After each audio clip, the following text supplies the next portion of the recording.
It's 3 o'clock on a Friday. You made it, although it's Friday the 13th, if you believe in those kind of things. Welcome aboard the Postgame Show alongside Elijah Campbell, who's, man, you're in a button down today. Did you have it's like Charlie Sheen in Major League. You look like a banker.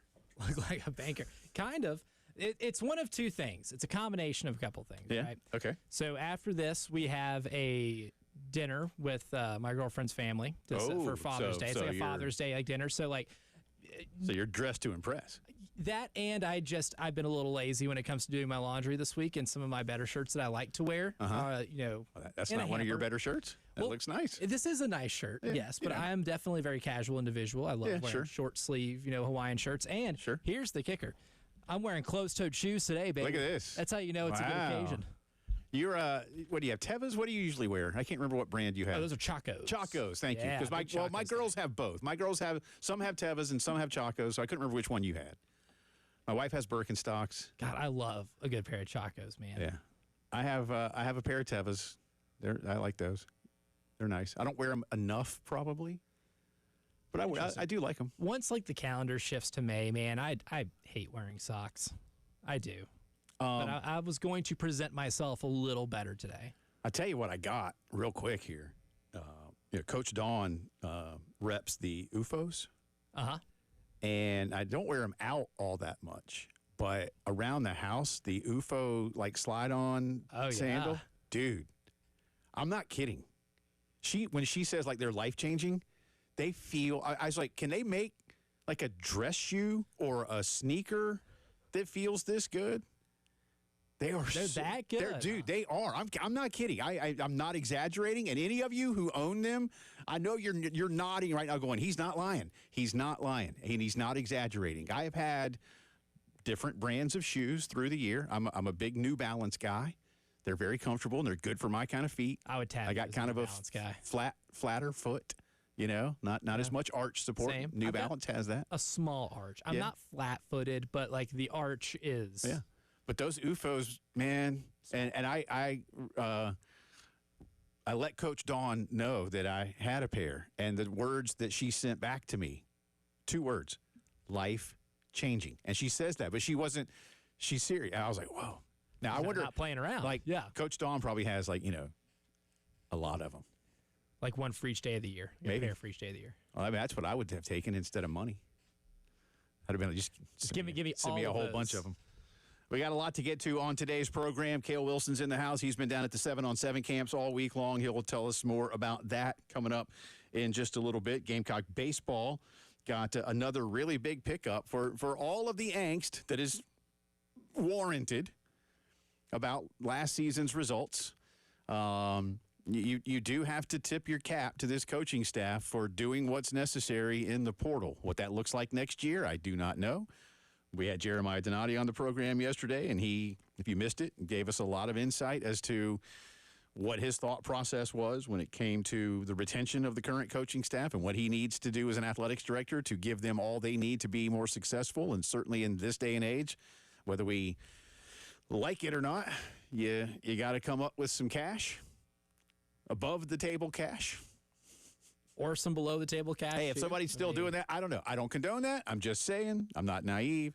No, but they're doing well. But they got a pretty good pitcher from Florida. Alex Philpott had, again, not huge numbers, not a lot of production last year. And we know UF and Kevin O'Sullivan can go get some pitching. But that's a solid pickup. And I think Carolina, depending on where you look, certainly top 5 pretty much across the board when it comes to portal recruiting.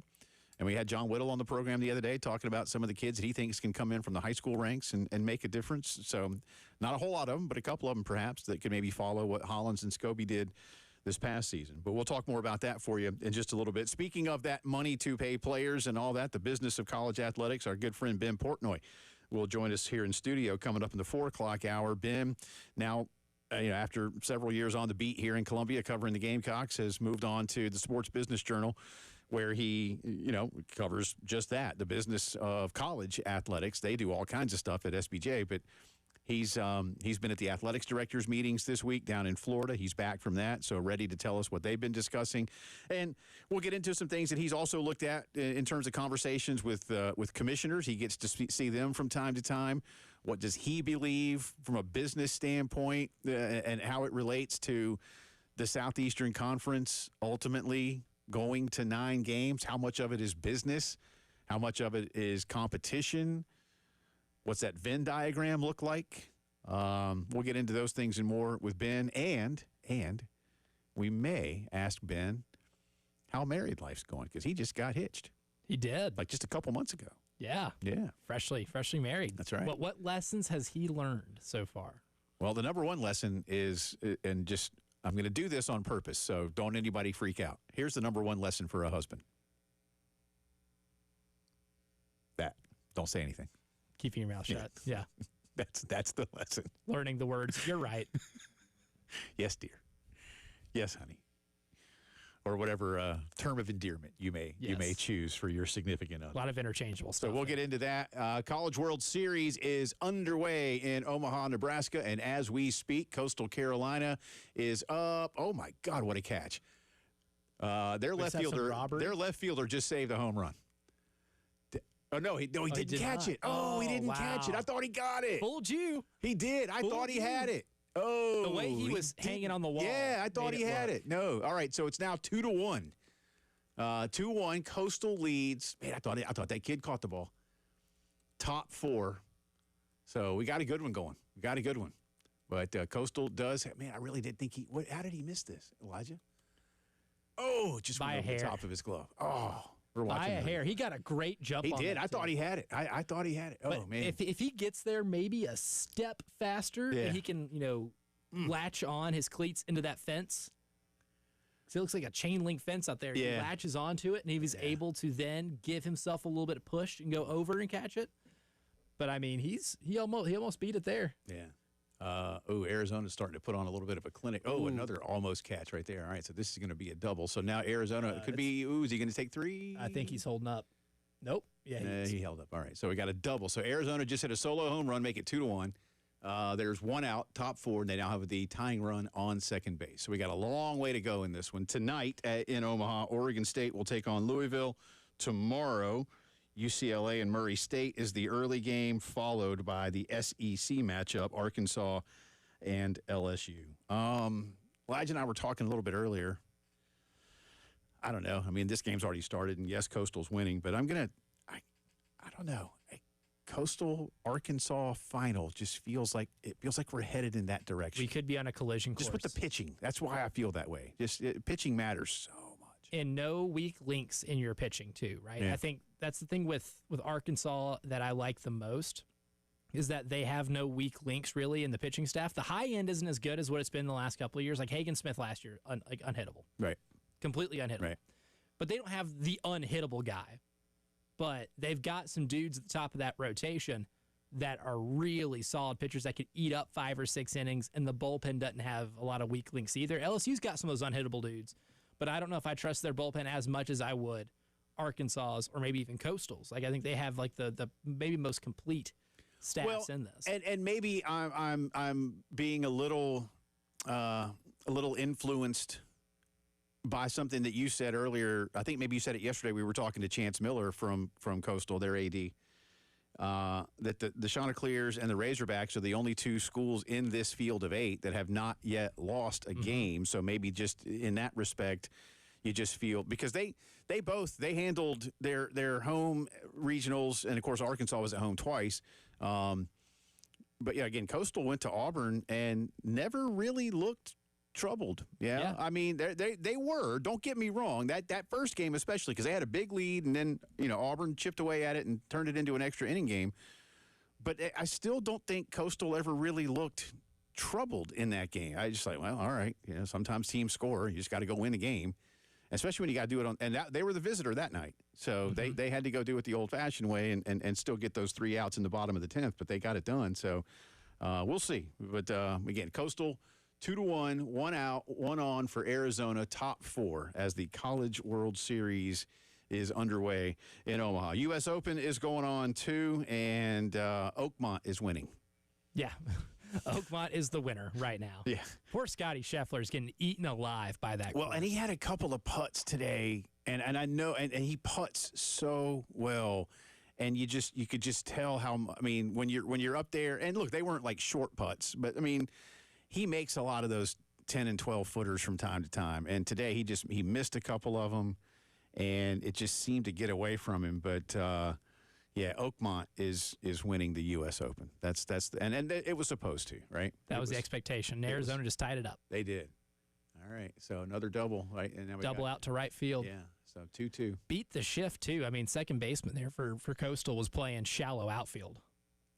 But at the Open right now, J.J. Spawn still leads. He did lose a stroke earlier, but has gained it back. And Thurston Lawrence, who was right there with him yesterday, is now also at 4 under. So we have co-leaders. And let me double check. I think the projected cut has shifted because so many guys are playing poorly. Yeah, it's now +5. So if it holds that way, I'm going to give you some names that won't be moving on. Tony Finau, that's your boy. That's my boy, yeah. Yeah, he's at +6. JT Tony. Poston is at +6.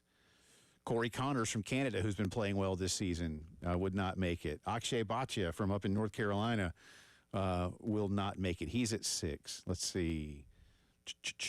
I'm sorry to say. Oh, this hurts me. This hurts me.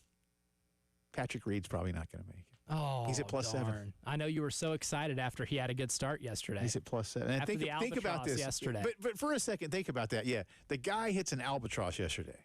Not literally. There's no albatross flying over Pittsburgh, but an We albatross. didn't have a Randy Johnson bird situation. No, we did not. Or a double eagle, whichever one you want to label it as. Eagle. And he finished at +7 after 2 days. So he had a -3 on one hole. So after that hole, he finished +10. 10. Disgusting Yep. work. Nasty work from Patrick Reed. Tommy Fleetwood will not make it. Patrick Cantley, Cam Smith, all those guys. Justin Rose +9. He's done. Dustin Johnson finished at +10. Joaquin Neiman finished +10. Sepp Straka +11. Sepp's had a great year. Justin Thomas, JT +12. He's done. Oh, there's some big names that aren't making the cut. Shane Lowry +14. Don't tell me that. That was my dark horse. My dark horse. And I say this is horrible. I don't mean like, God, you guys stink. I don't mean it that way. I'm saying Oakmont's winning. Yeah. It's Like, these are great. I mean, these are some of these guys have, these are major winners. Cam Smith's a major winner. Shane Lowry's a major winner. JT has a few. Dustin obviously has won this course. He was the last winner on this course. Oh man. But there you go. So U.S. Open is going on. All right, it's Father's Day weekend. So we've been doing start, bench, drop. Had a lot of fun with that. So on the other side of the break, today's start, bench, drop choices, Father's Day themed. All right, it is sports, but it's Father's Day themed. This is kind of like Final Jeopardy. We just throw something up and like, boy, that could be almost anything. So we're going to have some fun with this one. All right. Well, to get that to you on the other side, Kale's going to let us know what's going on down at Gamecock Football Camp. So much to do here on a Friday the 13th postgame show.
Welcome back into the Postgame Show here on Friday the 13th. Sorry, I was just going over our prizes for our Father's Day giveaway. We'll tell you about that in just a second. Still 2-2. Coastal now has 2 on in the bottom of the fourth. So attempting to retake this lead rather quickly. We shall see. Ooh, but we might have a double play here. Oh, no, only one. All right, so 2 out, 2 on. Runners in the corners. Runners on the corners. Bottom 4. College World Series underway. And again, we're keeping an eye on what's going on, excuse me, at the U.S. Open. I'll be doing that all day. I apologize. I don't know if it's the weather. I was sick last week, but this thing today, for some reason, I have been. You've got some leftovers. I do. I don't know what it is, man. Should I take something? I don't like taking cold medicine. I said that last week. I don't like cold medicine. Makes me feel weird. It would make you sleepy. I don't like it. And then the stuff that's like the non-drowsy, I don't know what that stuff is, man. I don't like it. Yeah. I don't like it. So I avoid taking anything if possible. I do too, actually. I do too. We are celebrating Father's Day. Go to 1075 The Game's Facebook page today and tomorrow. You have until 7 o'clock tomorrow. This is why I was laughing. Look at the baby photos of our air staff and guess who we are. I will tell you this. Well, should I? Well, okay. You'll figure it out when you see it. I know exactly where you're going with this. You'll figure it out when you see it. All right. The person with the most correct guesses wins our first prize, and then we have a second prize as well. First prize is one of our craft beer cards. That's a $275 value, and a family 4-pack to a future Columbia Fireflies game. Second prize is a $75 gift certificate to the Brooklyn Banquet and Conference Center. So go to the Facebook page, see what you can guess, and good luck. We're pulling for you. I thought mine would be pretty easy, but it tripped up Tyler. Yeah? Tyler's was easy. Yeah, Tyler's was easy. Anyway, go to the Facebook page, see what you can do. We'll leave it at that. Speaking of Father's Day, it's time for today's start bench drop.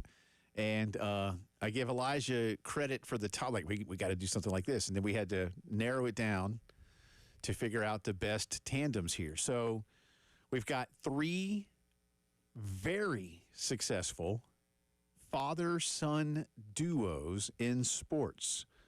So, and again, I do these in alphabetical order so as not to influence you in any way.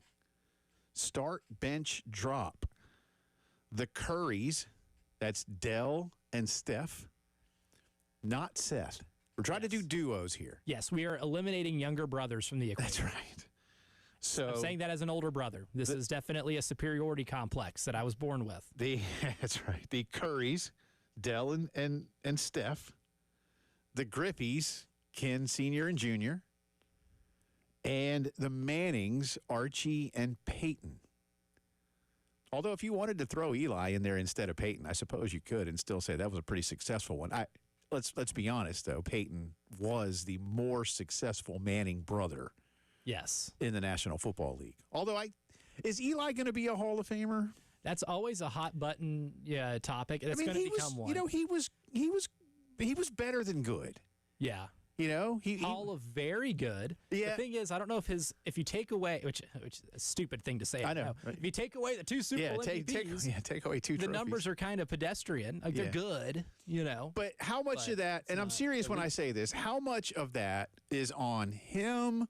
How much of that is on the Giants as a franchise in terms of just what the Giants always stood for, you know? Yeah. I mean, like just kind of hard-nosed football. I mean, like, look, when Phil Simms and Jeff Hostetler, let's face it, Phil Simms and Jeff Hostetler won Super Bowls with the Giants, you know? And Phil Simms was good. That's just it. But I think there's a lot of people who look at Phil Simms like, oh, Phil Simms was awesome.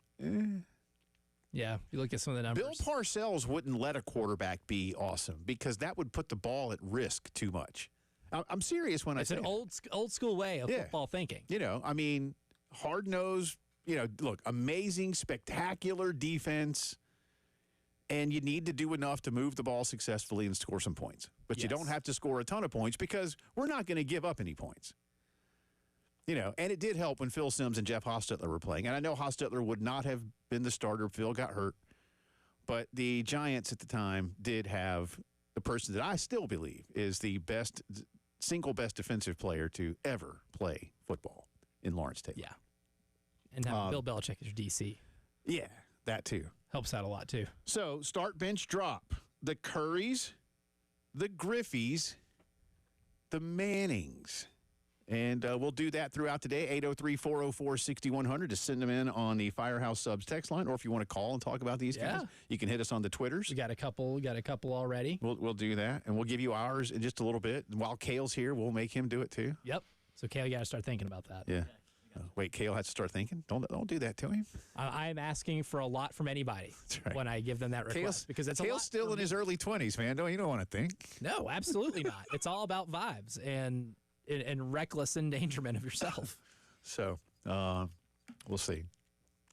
I've known Kale's mom a long time, so she's going to go like, "You're right. Don't make him think, or don't pick on my boy." You're going to get a text here soon. I am. All right. You had Jeremiah Donati on the show yesterday. I've thought more about this. What single biggest takeaway, Elijah? I think you, and again, I give you credit for kind of sparking this in my head, is when he put on the agent hat and was almost. I don't want to say he was. And Jeremiah, if anybody over there, you or anybody who's listening, this is a good thing. This is a compliment. I don't want to say he was gloating. But you could tell he was really happy about the fact that they front-loaded a lot of deals before the deadline. Mm-hmm. And I suppose others thought of this as well, so it's not like it's going to be unique to him. But you pointed it out, he had his agent hat on there for a minute, not his AD hat. And that's why he's here. Yeah. Like something like an answer like that makes you think during the interview process, that had to be one of the things that he mentioned with his background to make everybody involved with making this decision say, wow, he's got a plan. He's thought this through. He's got a plan on how to be able to maneuver all of this, right? Like you can't just go into it thinking, all right, house settlement's official. All right, now what do we do? It's been thinking about this for a while. Now that signature is on that paper and this thing's finalized, here's what we're going to do. Right. And I think that type of foresight, is so valuable in terms of somebody who is leading the direction of an athletics department. And that agent background came out a little bit yesterday. If you missed the interview, again, go to the YouTube page and check it out. Some really good stuff in there, about again, his decision-making on baseball. In terms of the business of college athletics, obviously now, most of you know that starting here really in just a couple of weeks, schools will be able to share up to $20.5 million. And let me just explain that for a second in case some of you haven't been paying a ton of attention to the House settlement, and there's so many different facets to it. So this coming school year, it's $20.5 million. Remember, this settlement has its terms are a 10-year period. So in terms of back pay, they'll have 10 years. The schools will have 10 years to make those back payments. They'll start making payments, obviously, to their current athletes and future athletes as well. And that 20.5 is the starting number this year. That number will go up 4% annually. So whatever that looks like moving forward, and I'm not going to do the math quickly enough here to get it done, but it'll go up 4% a year each school year for 10 years. So it'll start to climb pretty nicely, 6, 7, 8 years. And that's about an inflationary adjustment is what they're looking for there with 4%. Everything goes up by 4%, right? Feels like it. Do our salaries go up by 4%? Don't answer that question. I would like for it to go up 400%. Yeah, more than that? I'll love for it. But, he did say that Carolina, and I don't know how many schools will, if any. He even kind of joked that some of his colleagues had initially been floating some percentages to pay people in terms of, football will get this percentage, basketball, and so on. And he said, yeah, we're not going to do that for competitive reasons. And I thought, okay. I didn't, we asked him that question, and I didn't know what the answer would be, but I didn't really think about that. Well, now when we talk about why we don't hear as much about the percentages that schools do, we know why. Yeah, so smart there. All right, Coastal did not push any more across, so 2-2. And did they just get Arizona out, too? So they did. we're going to the bottom of the fifth? That'd be correct. All right, bottom 5, 2-2 in the College World Series. J.J. Spawn and Thurston Lawrence continue to lead the U.S. Open at 4 under par, and it looks like the cut line will be +5. By the way, Sam Burns is in at -3, and Victor Hovland is in at -1. So there's a couple of guys who at least feel comfortable. The rest of these guys, again, I'll say it one more time, Oakmont is winning. Cale Wilson's in the house. He's been covering Gamecock football camp and the 7-on-7 competitions all week long. He's back for another discussion of that as more competition held today. We'll hear what Cale has to say from down at Shane Beamer's camp when the postgame show returns.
Talking some Gamecock football. Welcome back in. Jay and Elijah with you. Cale Wilson is in the house. Again, it's Father's Day weekend, so happy Father's Day to all of you. Start bench drop, Father's Day edition. The Currys, the Griffies, the Mannings, the Currys. That's Dell and Steph. The Griffies, the Kens, senior and junior. And the Mannings, Archie and Peyton. Although, again, if you want to throw Eli in there instead of Peyton, but we're doing duos here. All right, it's father-son thing, not father-sons. Because I know you could say, well, Jay, Seth Curry he played in the, he played in the NBA and he played for Duke. He's I know. Got one of the highest three-point percentages for a career in the history of the NBA. Well, I think you have to if you're Dell's kid. But, yeah, if you shot below 41% from three for your career as a child of Del Curry, I think that's like automatic. See, I'm lucky. You're out of the will. In the sense that Carolina was in the old Metro Conference when Dell was doing his thing for Virginia Tech. So I saw Dell in college, and then I saw him in Charlotte, and going to a bunch of those games. I've seen them both. I've never, the Dell only looked time really good. I've not seen, I don't go to NBA, I've not seen Steph in person other than the NIT game here when he played for Davidson. That's the only time I've seen him in person. Not seen him in an NBA game. But anyway, there you go. So the Currys, the Griffies, the Mannings, 803-404-6100 to hit us on the Firehouse Subs text line. Cale Wilson's in the house, been doing a good job all week covering the 7-on-7 competition. So one more today. Was this one more brief, or how'd that go? So it actually started earlier than I expected it to. Since it's Friday, that means you were late? Unfortunately, I missed the first of the 5 games because last 2 times it had started at 10:30. Yeah. So I woke up at 7:30 and I got there at 9, and I pull in at 9, and one of the other media guys tells me they just finished the first game, and I said, "Are you kidding me?" Uh-oh. The one day I don't right. the one game I don't get here 3 hours early, I'm 30 minutes late. Yeah.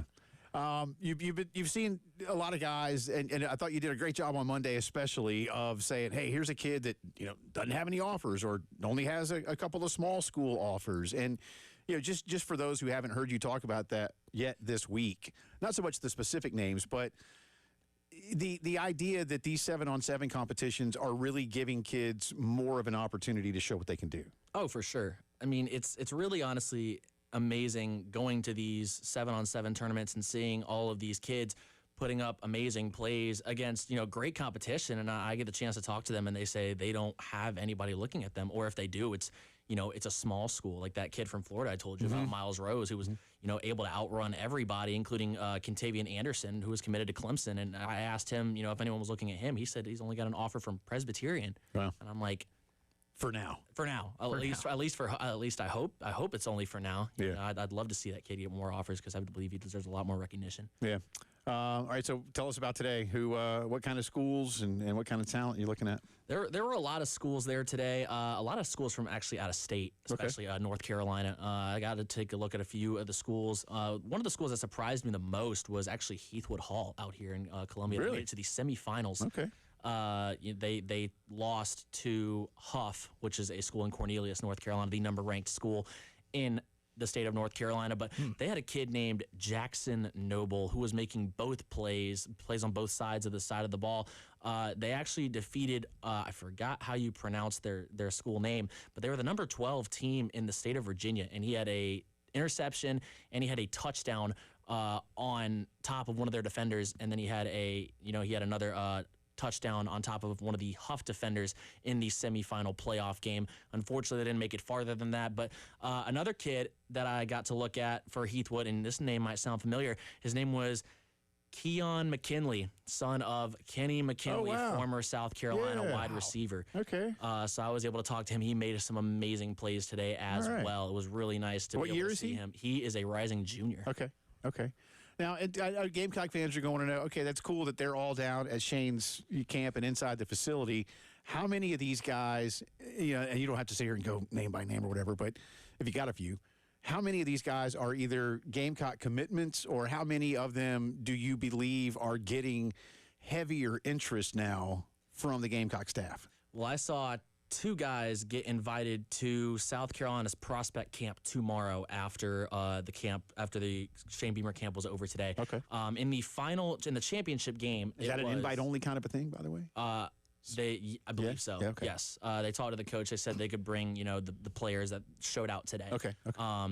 So it was for Berkeley County High School. They made the championship game of the of the Shane Beamer 7-on-7. They played against Huff. Again, the number one team in North Carolina.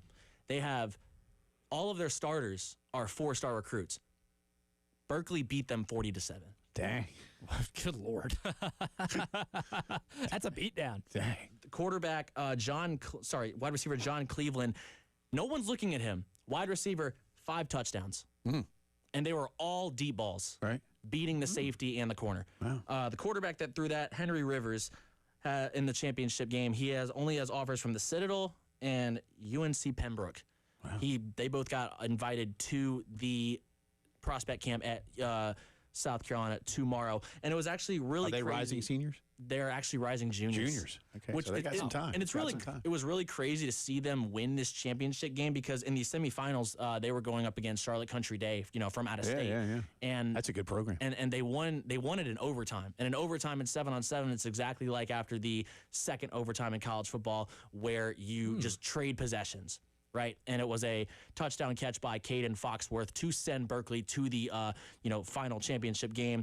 The first touchdown in the championship game was scored by Jonathan Mitchell, who also has no offers. But after that, it was John Cleveland and the Henry Rivers duo scoring the rest of the way, and it was just.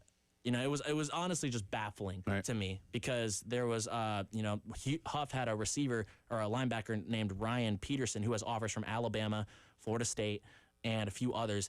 I do want to note Huff did have a few of their guys out. They had 2 or 3 guys on official visits today. Okay. One of their corners being Samari Matthews, who has South Carolina in his top 4. But I have heard and it says on the internet he is crystal ball to Clemson, but Internet's never wrong. Never. No, never. Full of truths. Well, he might prove the internet wrong when he says that Texas and Carolina are in his top 2. Okay. Wow. Yeah, that's what I was going to ask you about too. I mean, you told me that off air that you got that intel right there, which is honestly even for somebody like you, like that's the benefit of going to these things too. You get to talk to so many different people. What was the sense for Samari that you got that was the big draw to South Carolina? Because clearly, I mean, a lot of people are getting intel that he's going to Clemson. I know Texas, like you mentioned Texas being in that top 2 as well. I mean, to be in that class for somebody of that caliber is pretty significant. But what was kind of the feel that you got that South Carolina became a draw for him? Well, I wish I would have been able to answer that question more thoroughly, but he wasn't here. He's on his official visit in Texas right now. But if I had to guess, I mean, it would just be the people. I mean, Shane Beamer has done made a huge effort in just creating a family down here in Columbia, and I feel like that's been setting apart for a lot of recruits. There was a couple other guys that I really think got the attention of them today as well. There was one kid, his name is Kendall Bird. He is for AC Flora, wide receiver. I think he only has 1 or 2 offers. He's got Liberty, UNC Charlotte, and ETSU. And then there was another cornerback who was very amazing today. His name was Aziel Banag, I think that's how you pronounce his last name, but he has offers from App State, Western Kentucky, East Carolina, Army, Navy, and at least 6 Ivy League schools. Wow. So that kid definitely gets it done in the classroom. Army, Navy, and some Ivies. Wow. There's choices there. He's no dummy. Yeah. That's what I learned. Yeah, he's got the smarts. There's choices. All right, sit tight. More from Kale coming up. Ben Portnoy in the house. He'll be with us at the top of the 4 to talk more about what's going on, too. And again, Father's Day start, bench, drop. The Currys, Dell and Steph. The Griffeys, Ken Sr., Ken Jr., and the Mannings, Archie and Peyton. Start, bench, dropped. Let us know, 803-404-6100 or on Twitter. Lots more to do on a Father's Day and Friday the 13th postgame show.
10 minutes in front of 4 o'clock on this Friday afternoon. You made it. Welcome back in. Jay and Elijah with you. Cale Wilson in the house. So has Ben Portnoy. Ben will join us coming up here in just a little bit, fresh off the athletics directors meetings down in Orlando. A lot to get to. And we'll throw a few other things Ben's way that he's not expecting. Don't worry. He's a friend of the show. Like start, bench, drop. This is a tough one. That's right. Speaking of start, bench, drop, Father's Day theme. Fun Again, one. if you're just tuning in, start, bench, drop. The Currys. Again, they do these in alphabetical order. The Currys, Dell and Steph. The Griffies, Ken Jr., Ken Sr., and the Mannings, Archie and Peyton. Start, bench, drop. I had a lot of fun researching the dads in this because obviously the sons here are generational talents Right. and influential in their own sports respectively. Right. So it's almost like I couldn't put any of them above the other. So I'm like, okay, whoever has the best dad here is the one we're starting. And going down the Archie Manning rabbit hole is hilarious because the years statistically where I didn't think he had his best years were his 2 Pro Bowl years. Yeah.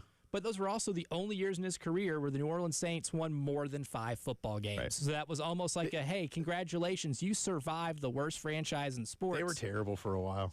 You sad. led the Saints to 7 wins. That's the equivalent of going undefeated, right? It might have been a harder task back in the 70s. And he won, I think it was the UPI NFC MVP for that UPI. year. Wow. I don't even know what UPI stands for, but that is what Football United Reference. Press International. It was the competitor of the AP back in the day. Wow. UPI is still around, isn't it, Ben? It's still around. Still around, I just wow. don't know that its influence is quite what it was. I don't think they're giving out NFC and AFC MVPs anymore. No. But they gave an MVP to Archie Manning because they won 7 games despite him going 17 touchdowns, 16 picks. UPI used to do the coaches poll, too. Really? Yeah, it was the AP writers poll. The UPI was the coaches poll. So, Remarkable. there you go. All right, Cale's here with a few more notes on some of the standout performers at the 7-on-7 camp. Now, is this from today, or just like did you? You know, we should have done, and we'll do this for you. So you'll have to do this weekend. This is your homework assignment. I want like the Cale Wilson all 7-on-7 team for the week.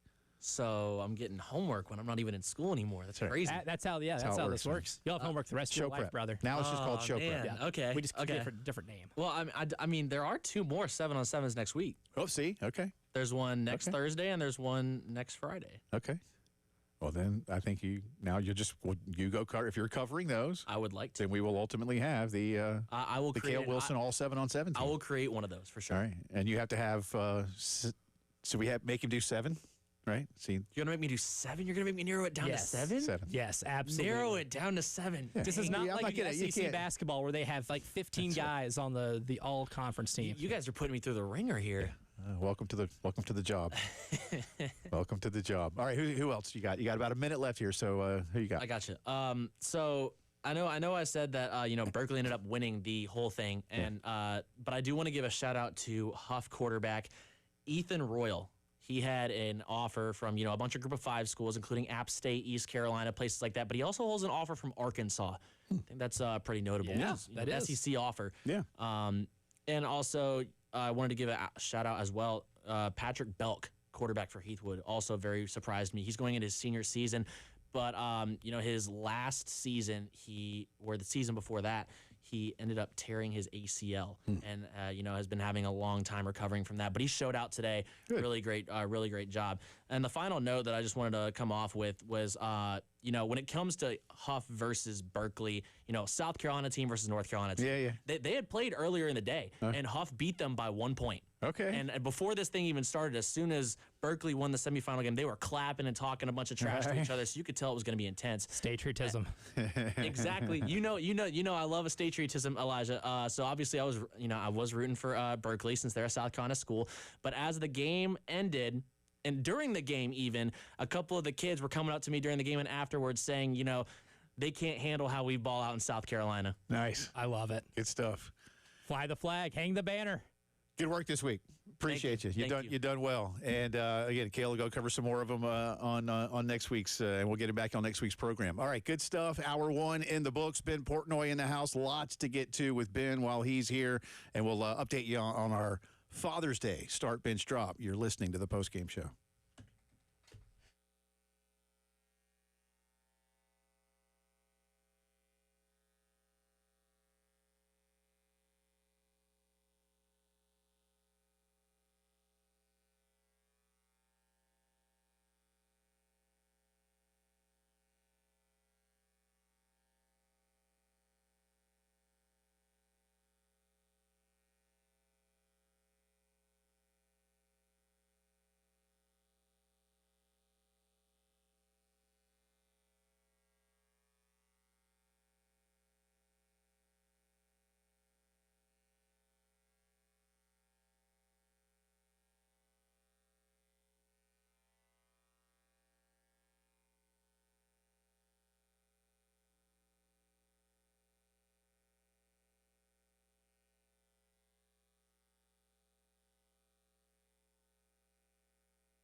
4 o'clock on this Friday afternoon. Welcome back in. Second hour of the Postgame Show coming at you from the Herndon Chevy Studios along with Elijah Campbell. I'm Jay Phillips. Appreciate you being here.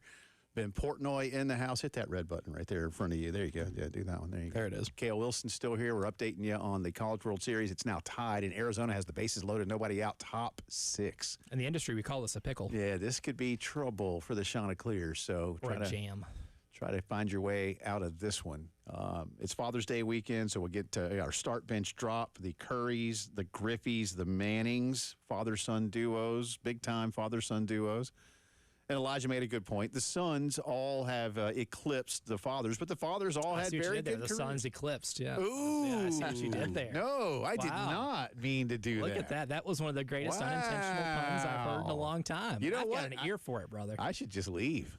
That's a walk-off. Right Yeah, there. I'm out. That's good radio all around. Thank you. I appreciate that. How you doing, man? I'm good. That was Good good to intro music. The Clash. It's one of my favorite was. bands. Yeah. So Yeah. that's good stuff. The Clash. I did. The Clash is they're not underrated. They're maybe underappreciated from that's time to right. time. I think they're rated. Yeah, they're rated. They're rated. They're rated. Yeah, They're I rated. think Not high properly enough. rated. But I'll tell you guys, one of my prized possession in my office at home is a guitar signed by Mick Jones, the lead Get singer. out. That's Dude, right behind me. yes. That's in my TV, in my little TV And background. help That's me out. Big beautiful. Audio Dynamite after that, right? That's right. Yeah. Yeah. They were pretty good too. They were. Yeah.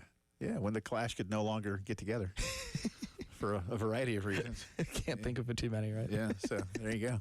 But Ben Portnoy in the house, of course, for many years on the beat with the state paper covering the Gamecocks, now on the national beat covering the business of college athletics for the Sports Business Journal. We'll touch on that. But before we do, Elijah and I want to congratulate you. You're now a married Yes. man. I It's am. been, Give what, it up. 2 or 3 Safely months? wed to about a month and a, let's see, what is it? I guess month and a half. Okay. About a month So, and a half. I yeah. see. Yeah. So not even 2 months. I know. How about And that? everything's good. She hadn't kicked me to the curb yet, so I guess we're Not off to a yet. good start, right? Don't worry. After about a year, you'll start to get a little more nervous. I've been married now 28 plus years. So Love it. I love it. it'll Something to aspire toward. that's right. Yeah, it'll work out for you. And but everything's good. All good. All Yeah. good, man. Staying busy. It's a good thing there's nothing going on in college sports otherwise either to keep me occupied, too. Have you So- honeymooned yet, or does that? We honeymooned. We went Okay. to the Dominican for about a week Nice. and checked out for a little bit. Okay. I got to delete Twitter and Microsoft Teams off my phone for a few days. Good. It was good stuff. Just plant my butt in the sand and sip on. Who needs coffee when you can drink a pina colada at like 10 a.m.? Amen, brother. And maybe run into David Ortiz. It's a good place to start. Yeah. Seriously. Hey, it was great. Doesn't he have like multiple Ferraris where he likes to go, like 140 down the 2-lane roads of the DR? He basically owns the country, so who's going to tell him that? I'm not gonna lie. I don't know why I came back. I should have stayed down there. I've never been down there. I had been to the Southern Bahamas, and I will tell you, man, it's you get down there and you're like, whoa. Okay, It's I good didn't. stuff. Y'all said it was nice. You didn't tell me quite how nice. I have a couple daughters that have been down there. My wife's been. She and some of her friends went to the DR, and they enjoyed it. But yeah, I'll get down there at some point in time. So let's jump into a couple of things here. First, we're now a week into the House settlement. We've already seen the University of Tennessee maybe try to skirt the new agreement just a little bit with the Zakai Ziegler case. Is everybody, and you've been talking to a lot of athletics directors and many others. I know you get to see the commissioners from time to time as well. Is everybody really bought in, Ben? I'll say this much. I was down in Orlando last week at NACTA, which is sort of the athletic directors convention is probably the best way to describe it. Yep. But, the thing that I came away a little bit surprised was actually how optimistic people were. And I don't know if it's a matter of like the settlement's now approved, it's kind of codified and like, we're past the will she, won't she sign it. But I think there's a couple of points, and I think there's a couple important points with it. And I know a lot of people hear the settlement, they're kind of over it, whatever. But I think that fundamentally it changes the way that college athletics operates for a couple of reasons. But I think the big one is that, like, instead of the NCAA just deciding on rules and having no real standing other than they said, hey, this is the way we want to operate, Right. all of the rules that are being set around college athletics now, whether it's paying players or how players can get paid, revenue sharing, whatever, like all of it, it's being set out through a federal judge. Like, this is not just, the NCAA saying, hey, we decide that this rule is how it should be and you guys should go with it. Like, this is coming out of, like, the federal legislation, not federal legislation, but a federal court decision. Right. And so because of that, I think it gives a little more legal standing. The other piece of it, and I think, a lot of folks have this question, and I know I certainly am skeptical a little bit, but I think, one thing that came up a lot in my conversations is sort of sort of like, all right, like game this out with me, right? Like if I'm a South Carolina football player and I get 100,000, I'm making up an example, but if I'm a South Carolina football player, I get a $100,000 NIL deal. I say, cool, I'm going to submit this to this new clearinghouse that's going to give me a thumbs up or a thumbs down. Two things. One, I'm either just not going to submit it because I don't want you guys to see my marketing deal. Right. And I'll get punished for that. Or two, if I do, let's say I go around and around, I lose, I get the thumbs down, and then I probably sue over it. Yeah. The big difference here, and it's sort of same side of the different side of the same coin of what I was saying earlier, is there's sort of an arbitration process built into what is being laid out in this new governance structure. And so because of that, like you're going to have a neutral arbiter come in and say, you know, yes, this is kosher, or no, sorry, go back to the drawing board, right? And then following that, like if I'm still going to sue, like generally speaking, look, I'm not a lawyer, despite maybe cosplaying as one these days. Like, you know, I do think like at that point, generally speaking, in my understanding, talking to some legal folks is like a judge generally doesn't want to overrule an arbitrator. Like that's just like general practice. And so like, again, I think because of that, it gives, again, this is a little bit of a roundabout way of saying it, but essentially like there's a little more standing and some more teeth to a lot of this. And I think that's why you hear people in college athletics feel a little bit better about it or feel a little more confident about it. One of the things Elijah and I have said to the point you just made, though, is who is Deloitte or whomever, and in this case it is Deloitte that's going to be running this clearinghouse to say what's fair market value. I mean, look, a market value is what someone's willing to pay for it. Yeah, and that's going to be the hard part, right? I mean, and how many ADs are, like even Jeremiah yesterday said how many of the percentage of deals wouldn't have been approved, and I get it from a standpoint of believing no one's ever going to sue you again. Yeah. But that to me, always, it's to both of us, right? Yeah. Always stood out as the thing like, well, whoa, that's a lawsuit waiting to happen. It is. And here's like my big hang up on it too.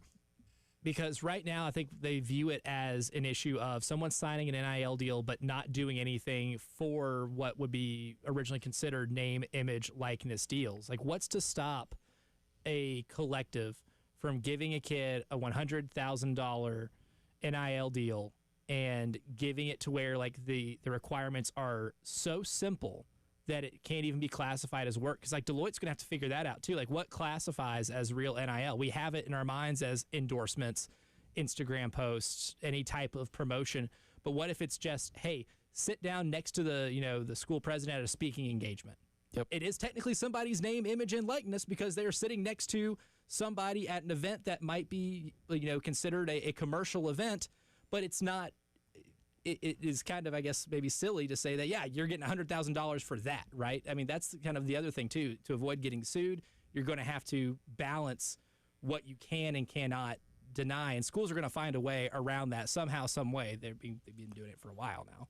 Yeah, no, I mean, I think you guys bring up really good points of, like, some of this is just subjective, right? Like, to your point, Jay, I think, right? Like, you fair market value is whatever someone's willing to pay, and if that's at that, $100,000 for 5 Instagram posts, then, like, go with God, right? Like, right, good luck. Yeah. Good luck. Right. Yes. And so it's a little bit of, no, I'm with you guys. I think it's a little bit subjective, and I think that's where you becomes a little bit of an issue. But again, it's being spelled out by a federal judge. There will be appeals. I think that people will certainly challenge it. But I think, again, this is why I think the best way I've been able to describe this in the last couple days is you think of college sports as sort of like, I think of college sports as sort of like a mom and pop shop, right? Like for years and years, it was super regional. It operated as such. It, was kind of this like, lower scale, not necessarily the same high stakes it is now. Well, imagine in the sense of like if a mom and pop shop was all of a sudden doing the sales and scope of Coca-Cola, but it was still operating like the mom and pop shop it was 25 years ago. That's essentially what college sports is doing right now. And when you talk about all the money that's flown into it and stuff. And so you're trying to sort of like rectify the changes that you needed to years ago now in real time in, warp speed basically. And so because of that, you're going to have push-pull with a lot of this. Now, I say that to say of like with what you guys are talking about with, whether it's, fair market value or I'm sure we get to the subject at some point of like, what is, like how are kids going to see a pay cut basically because of whatever the cap is, all of those things, right? Like I understand the concern, but I think that's because you're basically trying to retrofit something in real time. And I think that's where you get this sort of like push-pull with a lot of this and what creates an issue for a lot of people as this moves into sort of a more in theory stabilize thing. But it does, I will say, like, again, I think like the biggest point to know here is, and I think it's why you need like some kind of federal law or legislation to codify a lot of this stuff, is like, this is kind of a first step, right? Like, this is not a silver bullet. It's sort of one of, probably 15 bullet points that you need to check off to quote unquote like fix college sports, right? And I think this creates a baseline. It's not a final solution. And I think like that's where what's really important about this. Like, this is not going to be forever, but it's at least somewhere. It's plan 1A, not, So 12. You just got back from the AD's convention, and Elijah and I also talk a lot, as do others, I know, about collective bargaining. It almost seems as if those two words, or a third word, agreement, or three letters, CBA, just do not come up from collegiate leaders in these discussions, at least publicly. Do they come up privately?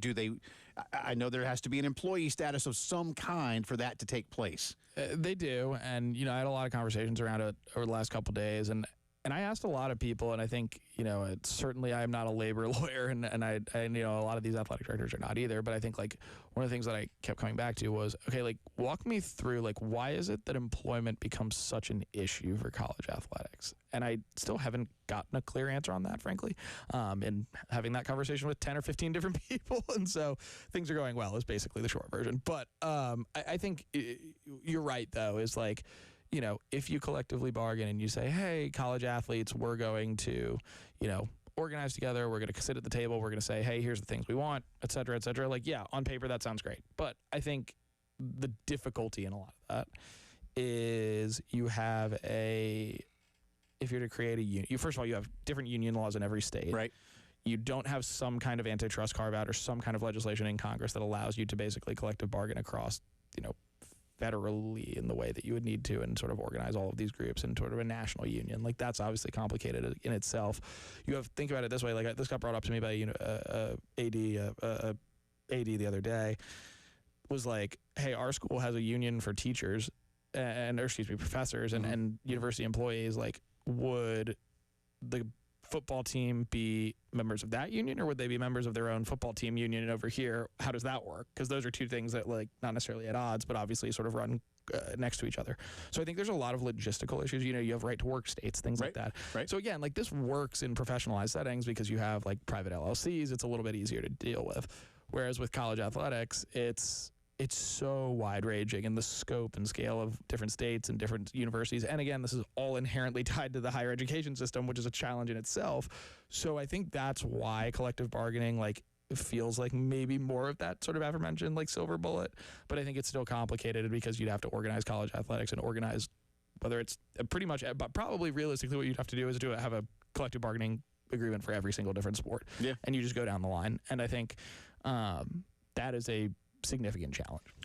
Well, I just either that or a lot more lawsuits. I've always thought individual conferences too, because like, look, the needs and financial requirements for an SEC athlete is significantly different than like the Big South, right? 100%. Like, they live in different universes, and I think that's one of the big hurdles here too. But like what you mentioned too, the hurdle of states having different union laws as well. But if you're able to at least scope it to where it's an adequate amount of people in a specified area, then maybe needs are going to get met better across the board, because just having just athletes all across the board, all athletes, all conferences, all divisions of the NCAA could be a little tricky just because of conflicting interests. I think that's exactly right. And I think, like, this came up, for example, like, was people were talking about, like, how is revenue sharing going to work for basically non-football and basketball sports? And, like, how do you go about it? And I think, like, one of the things that got brought up was, like, listen, for a lot of sports, like, I know there's a lot of people that will roll their eyes and say, like, the NCAA for years said, like, oh, well, we don't need to pay players because they get a scholarship and they get a free education. Right.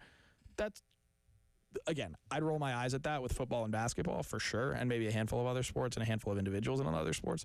But if you're a lacrosse player and you're getting a full ride to whatever, Johns Hopkins, that's like a $75,000 proposition every year. Like, that's, yes, you're not getting cut like a check of cold hard cash, but like, that's a significant number. And, maybe it turns into they cut you a $75,000 check and you do with that what you will, but we're not going to cover your scholarship. You can use it for your scholarship. You can use it for not. Yeah. But I think, like, there's something to be said for that. And I think that's where it becomes, that's where I think it ends up landing with a lot of the Olympic sports and some of the non-revenue sports is like, hey, if we're going to pay for your scholarships, like, that's your rev share right there, essentially. Like, yeah, again, it's not cutting you a cold hard check cash check on top of like a scholarship and everything else, but like that's a significant investment for the schools. I mean, South Carolina, for example, cuts the university a $10 million check every year for athletic scholarships. Like that's not an insignificant number. No, I agree, man. And so I think that's where it's a funny dynamic of like how do you balance paying kids versus what you are also investing in them through scholarships and other things.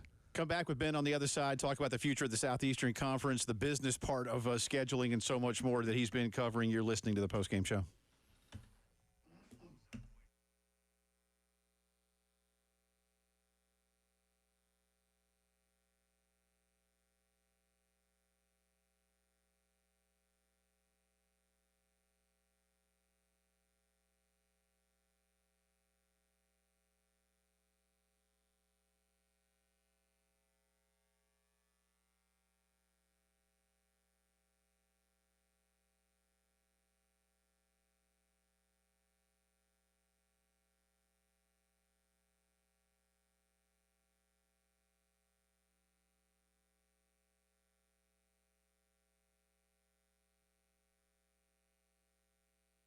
What's missing from your summer nights? How about a great place to relax? Well, a fantastic way to do it is with a brand new Bullfrog Spa from Griffin Pools and Spas. And right now, too, you can add a sound system into the spa.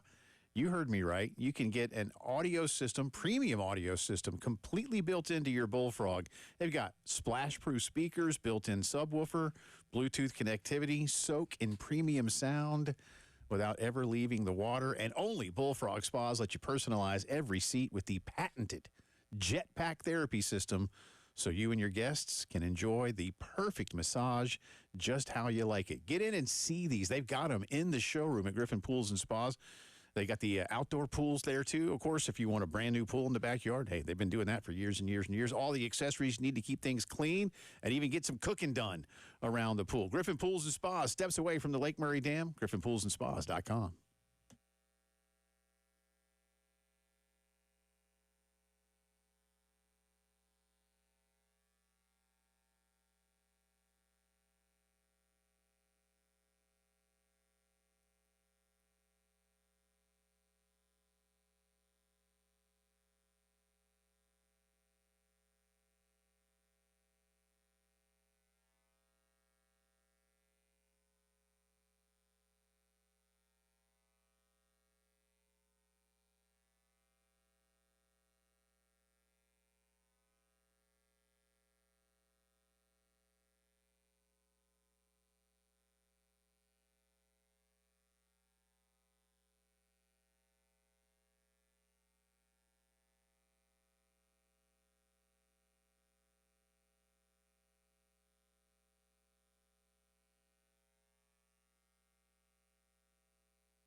Welcome back in. Postgame show rolling on this Friday the 13th. If you're into superstitions, I'm not. But if you are, hey, that's cool. I'm just a Good for little you. stitious. Yeah, a little stitious. There you go. A little stitious. I was just about to say that. That's good get. That's good. That is good. Coastal has tied the game back up with Arizona, so we are now going into the 7th inning, 4-4. So we got us a good one. And I'll get you updated on the leaderboard at the U.S. Open in just a little bit. Before we go any further with Ben, we want to get a few start bench drops on the Firehouse Subs text line, Elijah Campbell. Again, start bench drop, Father's Day theme with Father's Day weekend upon us.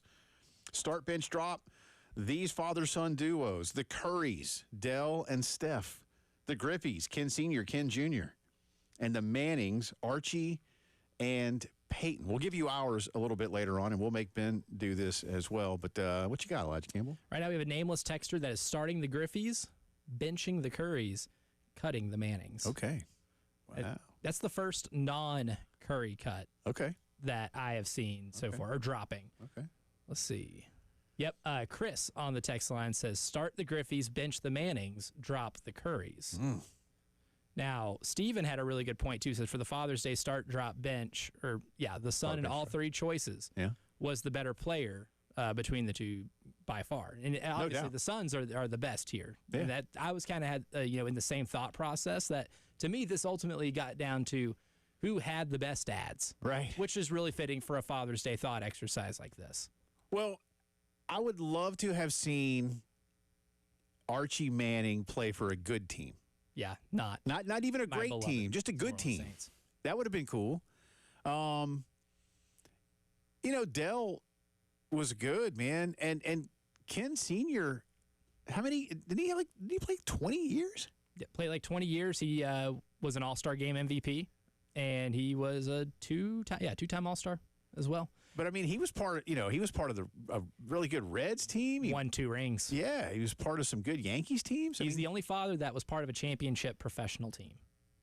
Okay. Well, again, Because Archie clearly, bless his heart. clearly didn't. And, Dell had to play for the And you Raptors see and some- Hornets. So, You see some Archie God Manning bless him. highlights, man, because he was so good at Ole Miss, and he's just running for his life. yeah, It's almost like the Saints didn't even have a line.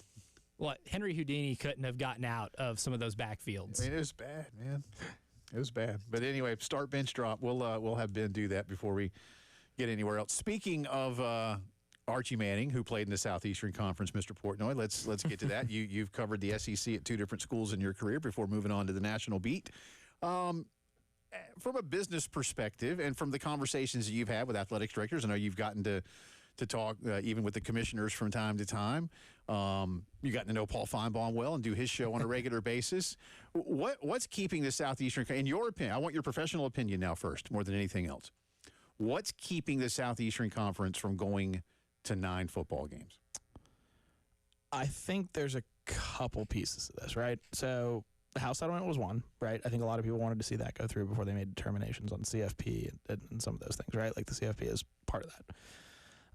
I think the bigger thing is that a lot of these things are kind of inherently tied. So the SEC going to 9 games, for example, is kind of contingent on what the CFP is going to look like. But the CFP is also kind of contingent on whether the SEC is going to go to 9 games. So it's sort of this catch-22 of like, all right, who's going to blink first? And I think there's a little bit of that. I think there's also the fact of like, what is ESPN willing to pay for that extra inventory? Because, if you're adding an extra SEC game, I guess I'm doing my math quickly here, but is that like an extra 8 games, give or take? Yeah. Something like that, right?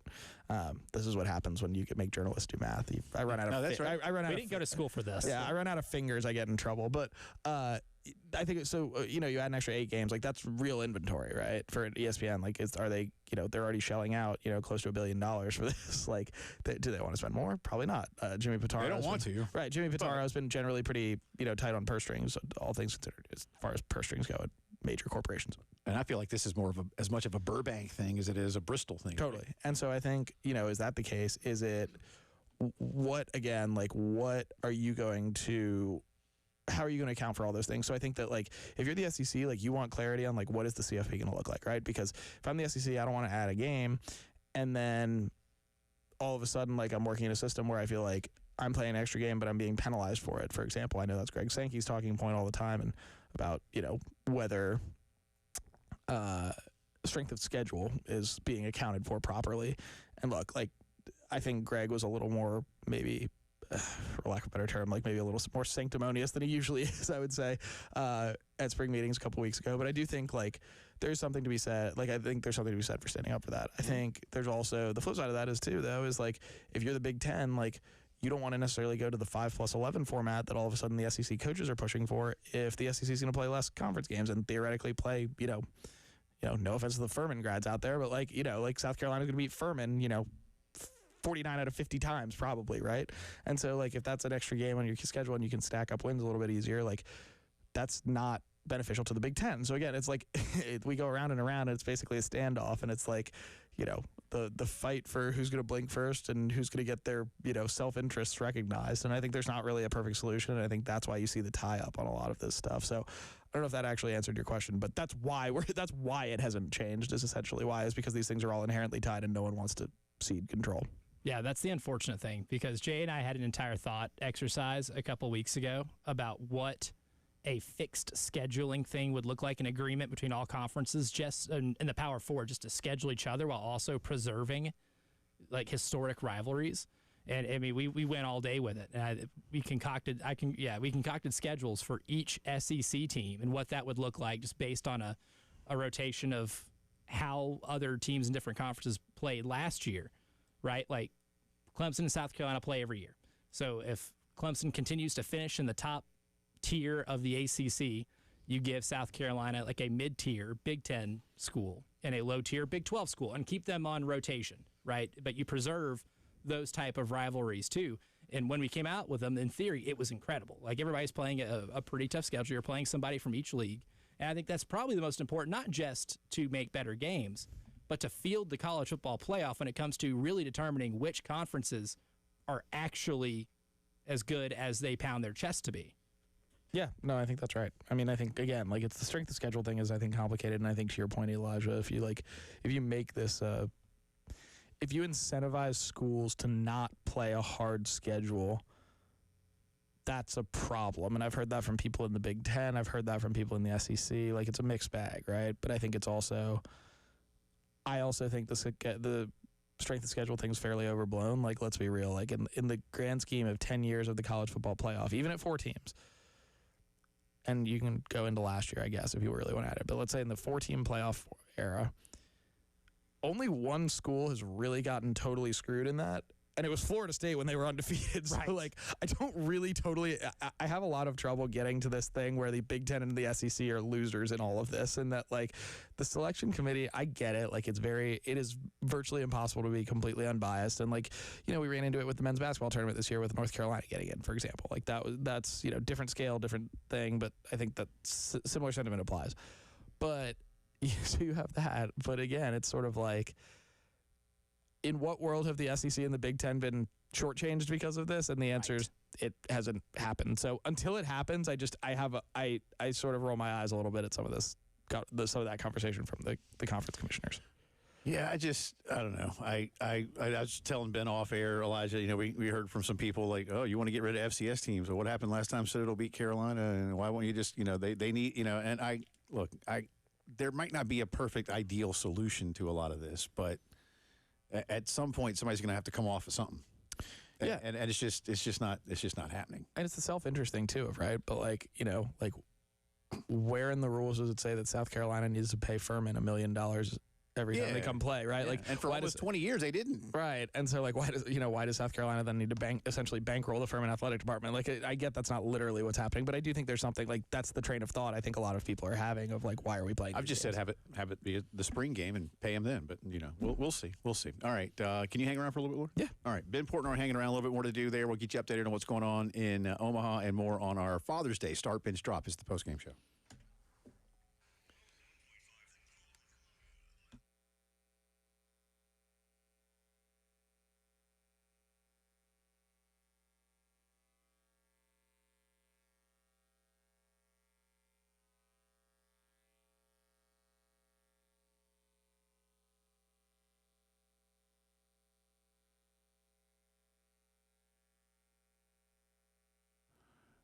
All right, I tell you a lot about integrated media, certainly what they do for you when it comes to home theater, but you also know the integrated media folks are also the Pro Swing folks, and whether it's for you, for dad, or any of your other favorite golfers this weekend, Pro Swing gift cards are now 20% off for Father's Day weekend. Now through Father's Day, 20% off, he tried to say in English, all gift cards using the code DAD20 at checkout. You can have a round with buddies. You get pro-level golf simulator bays, whether it's at the original shop in Chapin or what they're doing with the brand-new location over in Forest Acres. Weatherproof golf all day, all night.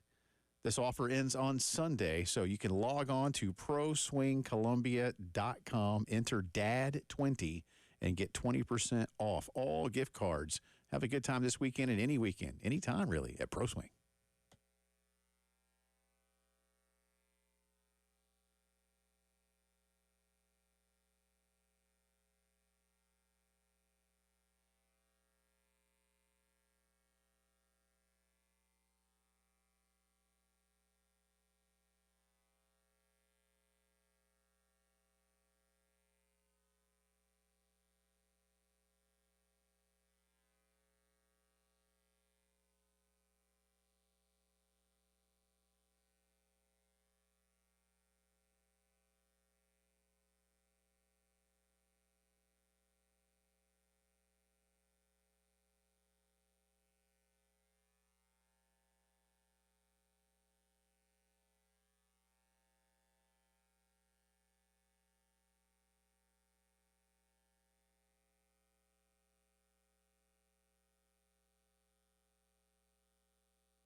From the Wetzel's Automotive Traffic Studios, I'm Elijah Campbell. With a few accidents to get to you, they're causing some issues on the roadways, starting with one that's got the two right lanes completely blocked. That's over on I-20 eastbound at Wilson Boulevard near exit 71, causing a pretty significant traffic backup.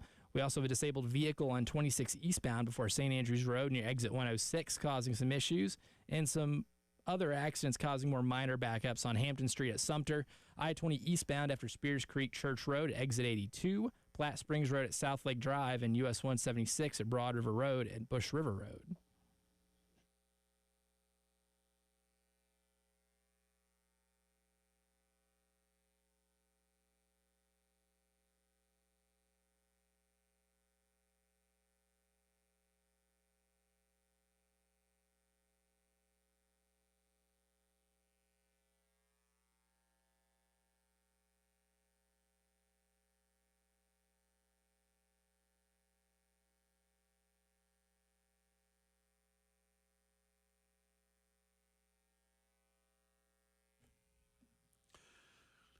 Talking a lot of things around college football, college athletics. Our good friend Ben Portnoy of the Sports Business Journal in the house, hanging out with us here on Father's Day weekend. Start bench drop as well. Start bench drop these father-son duos on Father's Day. Again, in alphabetical order, I give them to you. The Currys, Dell and Steph. The Griffeys, that's junior and senior. And the Mannings, Archie and Peyton. Our good friend McGee Moody, the former Gamecock swim coach and great friend of the program, Elijah Campbell, he's got, you tracking these? He's got, okay, I'm just making sure. He's got, hold on, my phone won't stay on here. McGee says, start the Mannings, bench the Currys, drop the Griffies. Oh, okay. Yeah. That's the first Griffey drop we've had. So start the Mannings, bench the Currys, drop the Griffies. Ben Portnoy, have you had a chance to think about this? Do you want to weigh in on start bench drop? That's a good question. I think I would drop the Currys, start the Mannings, bench the Griffies. Okay, there you go. Okay. This is hard. That is hard. This is. Yeah, that's one for that one. Yeah. So Because, I think, Elijah, you made the point, too. I don't know where Steph is going to rank when he's done in terms of,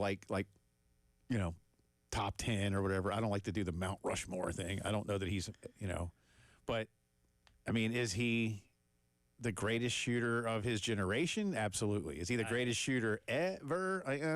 I mean, I think we can make that. I think there's a real make the case. I think there's a real conversation, right? Who's next? Ray Allen, Reggie Miller. Reggie. Yeah. I mean, like if Ray Allen was shooting his threes from 35 feet. Yeah. Right. And just that's the thing. Like Steph just seems to just I want to take this shot. Okay. And you can make an argument that when Ray Allen first got into the league, if teams were, habitually shooting 37 to 43s a game, then and he gets, instead of maybe shooting 3 or 4 a night, he's shooting 10. Right. Then his cumulative total is going to be a lot higher, and it would have taken Steph until he was 40 maybe to break that record instead of doing it when he did. I mean, he's had that record now for 4 years, and he's continuing to still hit threes at a ridiculous pace. Steph Curry still, even with the advancements in basketball in terms of how many threes people shoot, he still might end up holding one of those unbreakable records in the history of the sport. And then again, Dell was a really good NBA player, man. I mean, he was not a slouch, and he played a long time. That's the thing. Archie played a long time. Ken Griffey played a long time. I mean, Archie, again, like I said, God bless him. He played for the Saints were terrible.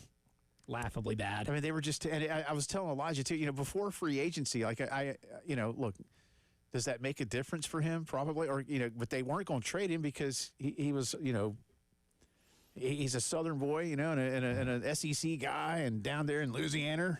Yeah. I mean, you couldn't get rid of him. He was a draw. I was going to say, I don't know if there's a third Griffey kid, but I do think, if you draw it out to 3 kids, or 2 kids and the dad, then the Mannings. Yeah. The Mannings take the cake over the Currys pretty easily. They do, and I think there is a Griffey brother. Now, he didn't play professional baseball. Right. Yeah. But I do think I think I'm right that Ken Jr. said, yeah, my brother was a really good football player. That's right. Yeah. But I mean, maybe he went to college somewhere and played. I don't know, but he wasn't an NFL guy. I'm just meaning if we're extrapolating it out. Yeah, another sibling. I think the Mannings take it, but Yeah, I'm still torn, so I'm not ready to give mine yet because I feel like I would change my mind. Before we get you out of here, we got about 4 or 5 minutes left. What's and I asked this not so much for hey, what are you going to be working on, but let's start with the school year. What do you see as maybe the biggest story that we should be watching for in the first semester? What's what have you been hearing this summer and for going back to the spring that you think hey, keep your eye on this. This is the next big thing in the business of college sports. Oh, that's a good question.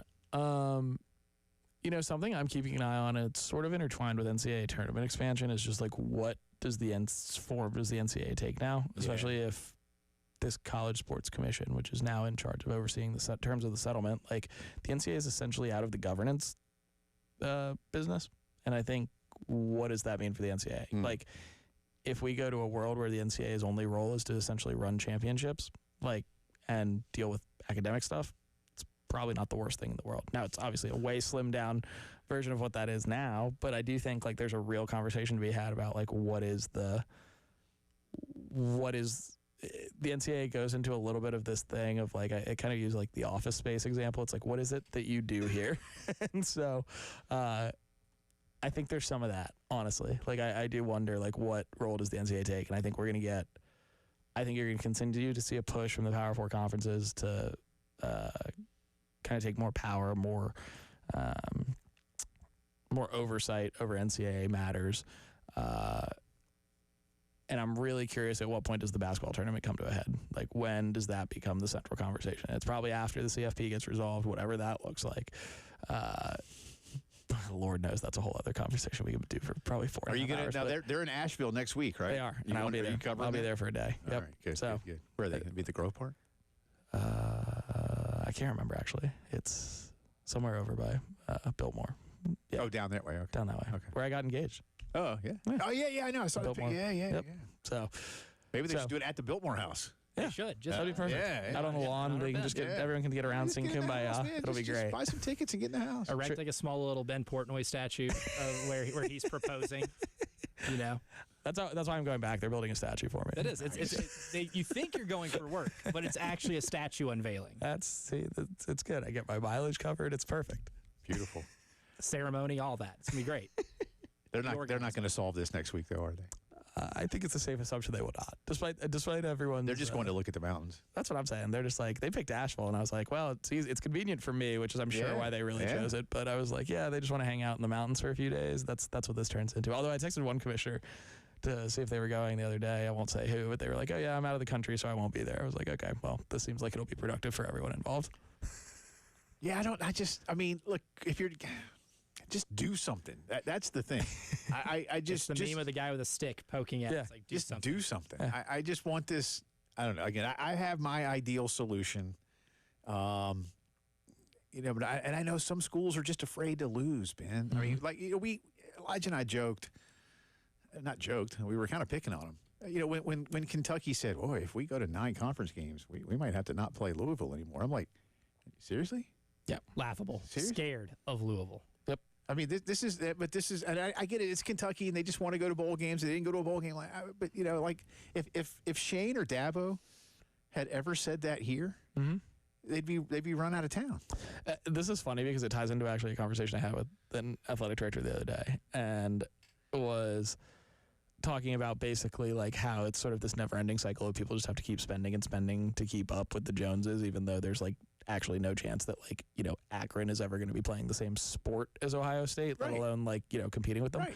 And so they kind of said, they were like, who wants to be the first athletic director in America to raise their hand and be like, yeah, actually we're not going to fund football. Like they'd be run out of town in 10 minutes. Like it's just, so I think it's this sort of zero-sum game. And I think you're right of like zero-sum game, I should say. And it's just, there's no right answer, but everyone's kind of just spinning their wheels and around and around we go. Well, I do call Asheville, North Carolina, my hometown 1B. Spent many years there, so if nothing else, it's a great time to be up there. So go hang out up there for a day, maybe one night. Should be good.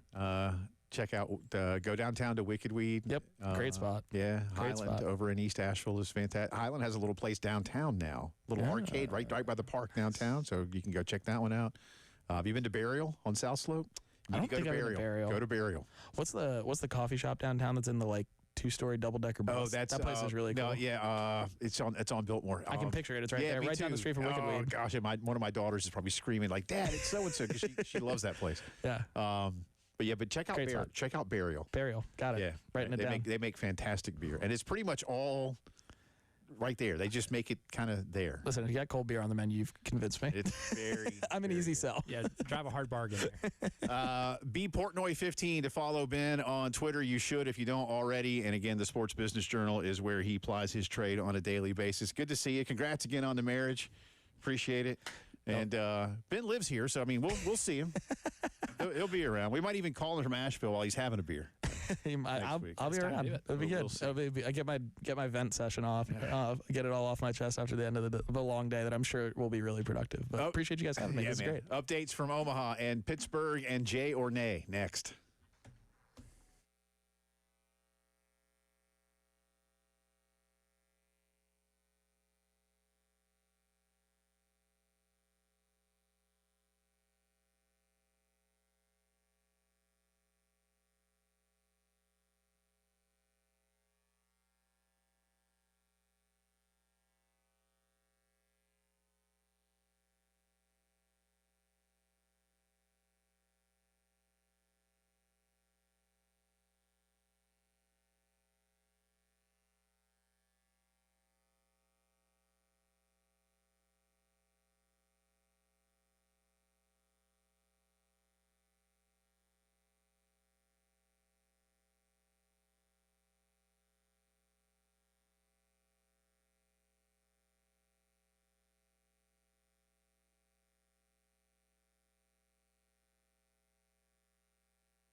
Palmetto Citizens Federal Credit Union, ready to help you out with any and all of your banking needs, checking, savings, credit cards, car loans, student loans, whatever it is that you've got, and you can do it for less money than you do with the big banks. That means you keep more of your money in your pocket or wallet or, just your account. Plus, they also have programs now that reward you for saving money. Log on to palmettocitizens.org and check that out and find a way for you to make more money for saving more money. They just want to help you out here. Plus, Palmetto Citizens is local. All the folks live here. They've been in business in the Midlands since the 1930s. So they'll know you. They'll know your neighbors. All the money they lend stays right here to help local businesses and families. It's just what they do. My wife and I are members. We love the service we've gotten the last several years. Think you will too. So again, any and all of your banking needs, do it for less. Check them out online at palmettocitizens.org.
All right, welcome back in.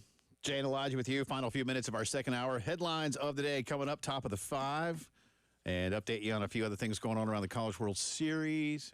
Coastal has 2 on, 2 out, bottom 8. So push one across now, and you're playing to win in the top of the 9th. If not, they'll get another shot at it. U.S. Open is nearing the conclusion of day 2. Looks like the cut is going to be +5, but that could change. And again, if you're wondering who's winning, the answer is the course. Oakmont is already won. Oakmont is winning. All right, start bench drop, Father's Day edition. The Currys, the Griffies, the Mannings. We'll get some more of that for you here in just a little bit. And I want to remind you one more time, you can go to the Facebook page, have a little fun. We've got baby photos, even though it's Father's Day. I mean, you got to be a dad. It took one to make those babies. That's right. I think isn't that how that works? Something like that. Oh, hey, update. Sorry, Coastal just took a lead. Wells Sykes, 5-4. Gilbert legend. How about that? Scores the go-ahead. Now, again, make it count in the top of the ninth. And they still have 2 on, so this inning's not over yet. But go to the Facebook page, 107.5 The Game's Facebook page. There's baby photos of the air staff, most of us. Try to guess who's... Most of us. Most of us. Try to guess who we are, or they are, if you want to follow my drift. First prize gets a beer card and a family 4-pack of tickets to a future Fireflies game. Second prize is a $75 gift certificate to the Brooklyn Banquet and Conference Center. Head over to the Facebook page. All right, let's do game show music. Well, we didn't get any yesterday, did we? Today Oh, no. is Friday the 13th. Right. So it's going to get a little weirder over here. And in honor of Friday the 13th, Jay or nay, the Indiana Pacers are the sports world's greatest depiction of Jason Voorhees because you just can't kill him. Oh, the sports world's greatest, huh? For now, let's go Jay. Yeah, they are, because they seem to just find a way, man. Jay or nay, this year's Rockies team is scary bad, but the 2017 Browns are the one scary bad team you would never let your kids watch.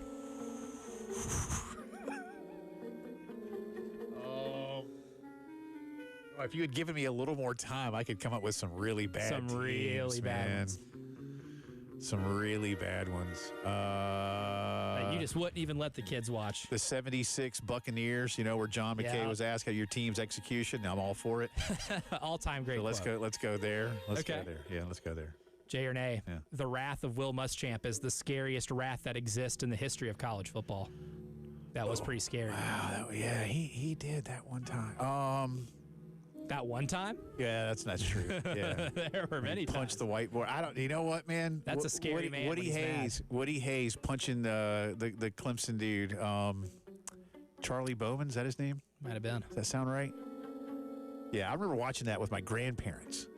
That's a scary wrath because that one got physical. Yeah, I mean, he punched the kid in the throat. I'm gonna go Woody Hayes. Last one. Yeah. Jay or nay, there's not a scarier sports archetype than a hockey enforcer. That's a J. There's not, man. It's just a goon. Yeah, they're out there to kick your butt. Just a goon. They're out there to inflict pain on you. Yeah. They don't care about sometimes scoring it goes goals. too far. They don't care about scoring goals or getting assists or even playing defense. They're there to make sure you leave with fewer teeth than what you came in with. How about the Oilers last night? Dude. Wow. Can't kill them either. First team to erase a 3-goal deficit on the road in a Stanley Cup final game since 1919. That's crazy. Headlines of the day, more around the Gamecocks in the final hour of the postgame show.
From the Wetzel's Automotive Traffic Studios, I'm Elijah Campbell with a few accidents to get to you. They're causing some issues on the roadways this afternoon, starting with one on Hampton Street at Sumter Street. I-20 eastbound after Spears Creek Church Road and exit 82. I-26 eastbound just before the St. Andrews Road exit 106. 77 northbound over at Leesburg Road near exit 9B. US 176 at Broad River Road at Bush River Road. And lastly, one at US 21 at Jenkins Brothers Road.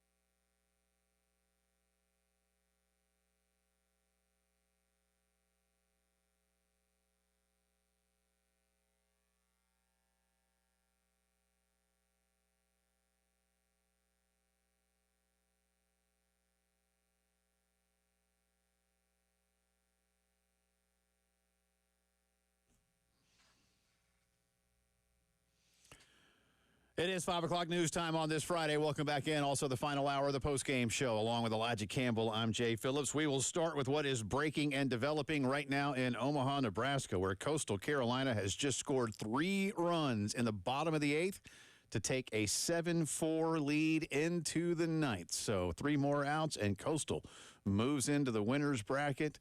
A big inning there. And listen, there were 2 outs and got a runner on, and then a intentional walk to put a couple on, then a double in the gap. And next thing you know, man, this thing got blown open just a little bit. It's not insurmountable, but a 3-run cushion with 3 outs to get. I like those odds. I do too. I like those a lot. Some real clutch hitting. Will Sykes, the 9-hole hitter, 2 for 4 today with a couple RBI. It's a good baseball team, man. Complete. Yeah, It's a really good baseball team. So we'll keep you updated, obviously. But they just popped out to end the inning. So that was just seconds ago as we were coming back on here. So 7-4, Coastal leads Arizona. 3 outs to get to move into the winner's bracket. Tonight, Oregon State will take on Louisville.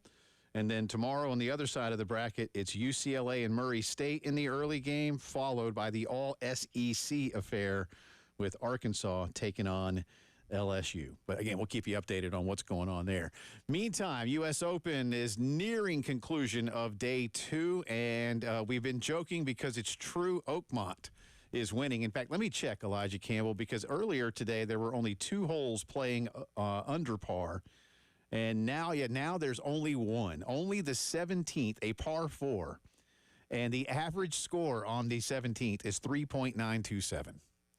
So, it's below par, but like barely. 0.07 barely. below. Yeah, so kind of crazy there. But every and I tell you what, as the math happens, the par 5 4th is now literally, as we speak, averaging 5, like not 5 point something. Ugh. It is literally at a 0. So averaging 5. Every other hole on the course is playing above par. There are only, hang on a second here and I'll tell you, I think there's only like 12 players below par at this point. Oh no, man, it's gone down to only, oh God, there's now only 5 players under par. Good Lord. J.J. Spawn leads. He is still playing at 4 under. Sam Burns is done for the day. He's 3 under. Thurston Lawrence from South Africa is 3 under. He is playing number 8. Thomas Dietrich from Belgium is 2 under. He is playing 10. Victor Hovland is finished for the day. The Norwegian is at 1 under par after a 2 under 68. So 2 players in the clubhouse under par at 3 and 1. That's it. And Tough 5 course. total players are under par. Adam Scott is even. Just to give you a few names, Brooks Koepka started out okay and then did not finish well today. He shot a 74 after yesterday's 68. Siwoo Kim is at +2, and he is on 12. Not a lot of big names up here, y'all. Xander Schauffele is still playing. He's at +3. Scotty Scheffler finished the day at +1. He is +4 overall. The cut line, as we speak, has now, let me see, now moved to +6. So earlier we were joking about a couple of guys that might not make it. If it drops any further, Patrick Reed could be back in this tournament this weekend. He's at the mercy of the course. But there are a lot of guys at +6 and +5 that are just hoping this is where things hold. But once again, Oakmont is winning the U.S. Open. NBA continues tonight with Game 4 of the finals. Pacers hosting Oklahoma City. Tip-off is set for just past 8:30. Oklahoma City, a 6.5-point favorite. But again, that line's gone up. The stat I found yesterday, Elijah Campbell, I'll hold to this. And you already asked about, the Pacers and their ability to resurrect. Voorhees-esque. When an NBA Finals is tied at a game apiece, which this one was, Pacers won the opener in Oklahoma City, and the Thunder easily won Game 2. But when an NBA Finals is tied at a game apiece, the Game 3 winner goes on to win the Finals 80.5% of the time. So does that play into the Pacers' hands? Perhaps. If you're a Thunder fan, the last time we had a series be tied at 1 going into Game 3, the winner of that Game 3 lost the finals. That was when the Celtics and Warriors played just a few years back. Okay. Celtics stole Game 1 on the road, right, like the Pacers did. Right. Home team comes out and kicks tail in Game 2, like the Warriors and Thunder did. Go back to the lower-seeded team, to their home arena. Lower-seeded team wins to go up 2-1, like the Pacers did. And then the Warriors went on to win the last 3 games by double digits. Wow. I think the Pacers are going to win tonight. I guess this is going to be part. Is this going to be part of Jay versus the Internet? So Yep. I'll save that for later. I think the Pacers need to win tonight. You cannot lose home court advantage just because that Thunder team is so good at home. Yeah. But you can't kill this Pacers team, man. Like, it's amazing. It's one of my favorite NBA teams of all time just because of this run they've gone on. There's no lead that's safe with them. We'll find out. 8:30 tonight is Game 4 of the NBA Finals. Atlanta Braves back home tonight, fresh off a series win. What? Somehow. In Milwaukee. That took the Braves to 9 games under 500. But, hey, the Braves have a winning record at home. They're 17-14. Braves and the Rockies tonight. The Rockies with a win the other day, avoiding like the worst. It's like, I don't know, whatever. I don't know. They're not the worst team ever after 60-something games. I don't know. There are probably some Cleveland Spiders teams. Good for them. Before World War I. That would worse. Braves are -320 to win tonight. Bryce Elder will go for Atlanta 2-3 with a 4.08. Herman Marquez goes for Colorado. He is 2-8 with a 7. Atlanta has a 76% chance to win this game according to the analytics. 7:15 first pitch over in Cobb County.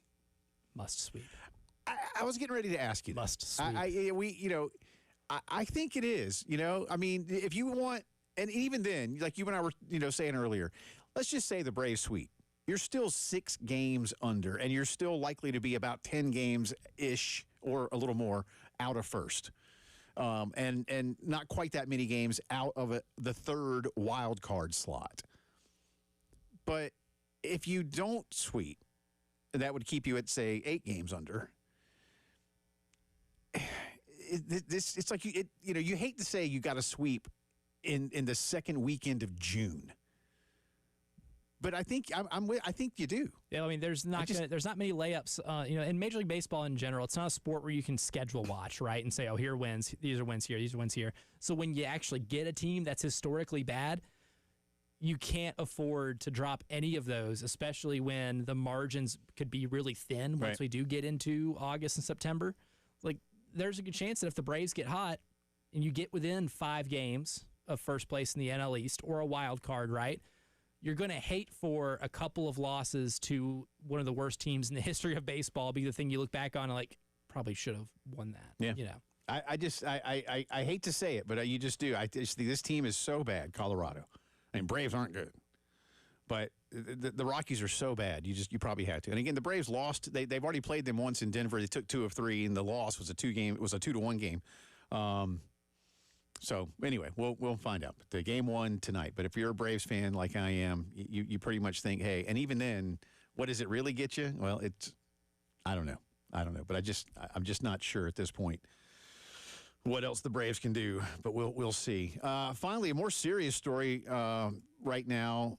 This is from Marcel Louis-Jacques of ESPN, but multiple reports out here now on this. Antonio Brown is now facing attempted murder charges in Dade County, according to a warrant that, again, multiple media outlets have now seen. It's based on a shooting that Brown was allegedly involved in during a celebrity boxing event last month down in Miami. According to what Marcel writes, Antonio Brown was detained after gunshots were fired. He was seen fighting with several people on a video on social media. Gunshots are heard in the altercation. Police did question him and then released him. He said, I went home that night and was not arrested. I will be talking to my legal counsel and attorneys on pressing charges on the individuals that jumped me. But now, according to the warrant, the witnesses tell police that Antonio Brown was the shooter. 2 shell casings have been found at the scene.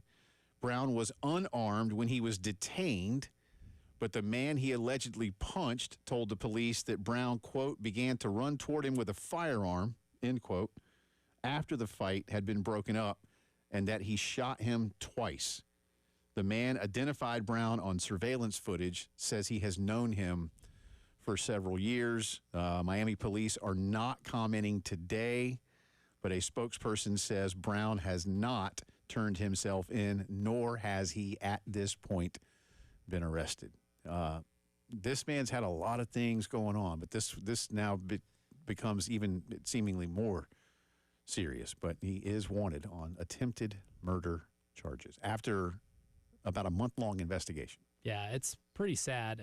What's really come up with him since his days of not playing in the NFL. And I think really the sad things is the amount of people that have tried to help him and have gone out of their way to try to help him. But some people can't be helped because they, quite frankly, don't want to be helped. Right. And I'm afraid Antonio Brown kind of falls in that category too. I mean, I don't know if you remember after his exit from the Buccaneers, Tom Brady was reaching out to him on Instagram to try to, uplift his spirits a little bit. And Antonio Brown just screenshot it and put it out on social media. And it's one of those things where somebody's trying to help you. Yeah. You have to be receptive to that help. Yeah, if you don't want help, then there's nothing else anybody can really do. And honestly, just from a football standpoint too, he had one of the greatest, 4 or 5 year stretches of anybody at that position that I think I've seen.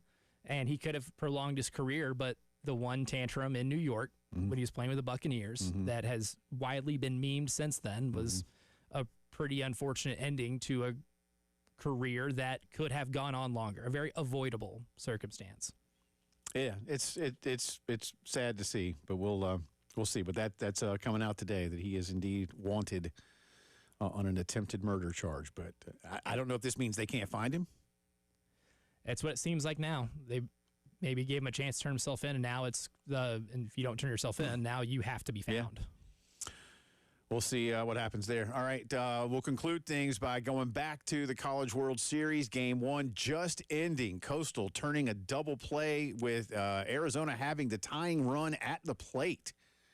But all for naught as Coastal hangs on with that double play, and they earn the 7-4 victory. So Coastal into the winner's bracket. They will play Sunday against the winner of the Oregon State-Louisville game, which starts tonight, I believe, at either 7 or 8. I don't know exactly. 7. I think it's 7. But this gives you a early advantage in our College World Series draft. Oh, that's good. What, do I get a point for this? You get a point, and I lose a point. Okay. Oh. I'm at -1. So I'm up 2.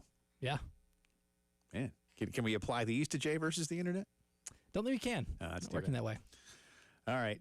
We have Start Bench Drop Father's Day edition today. Start Bench Drop the Currys, Dell and Steph, the Griffeys, Ken Jr. and Ken Sr., the Mannings, Archie and Peyton. We'll get you updated on that in just a little bit. And on the other side, another big pickup for Paul Maneri, Terry Rooney, and the Gamecock baseball staff. We'll tell you who he is when the postgame show returns.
19 minutes after 5 o'clock here on this Friday the 13th.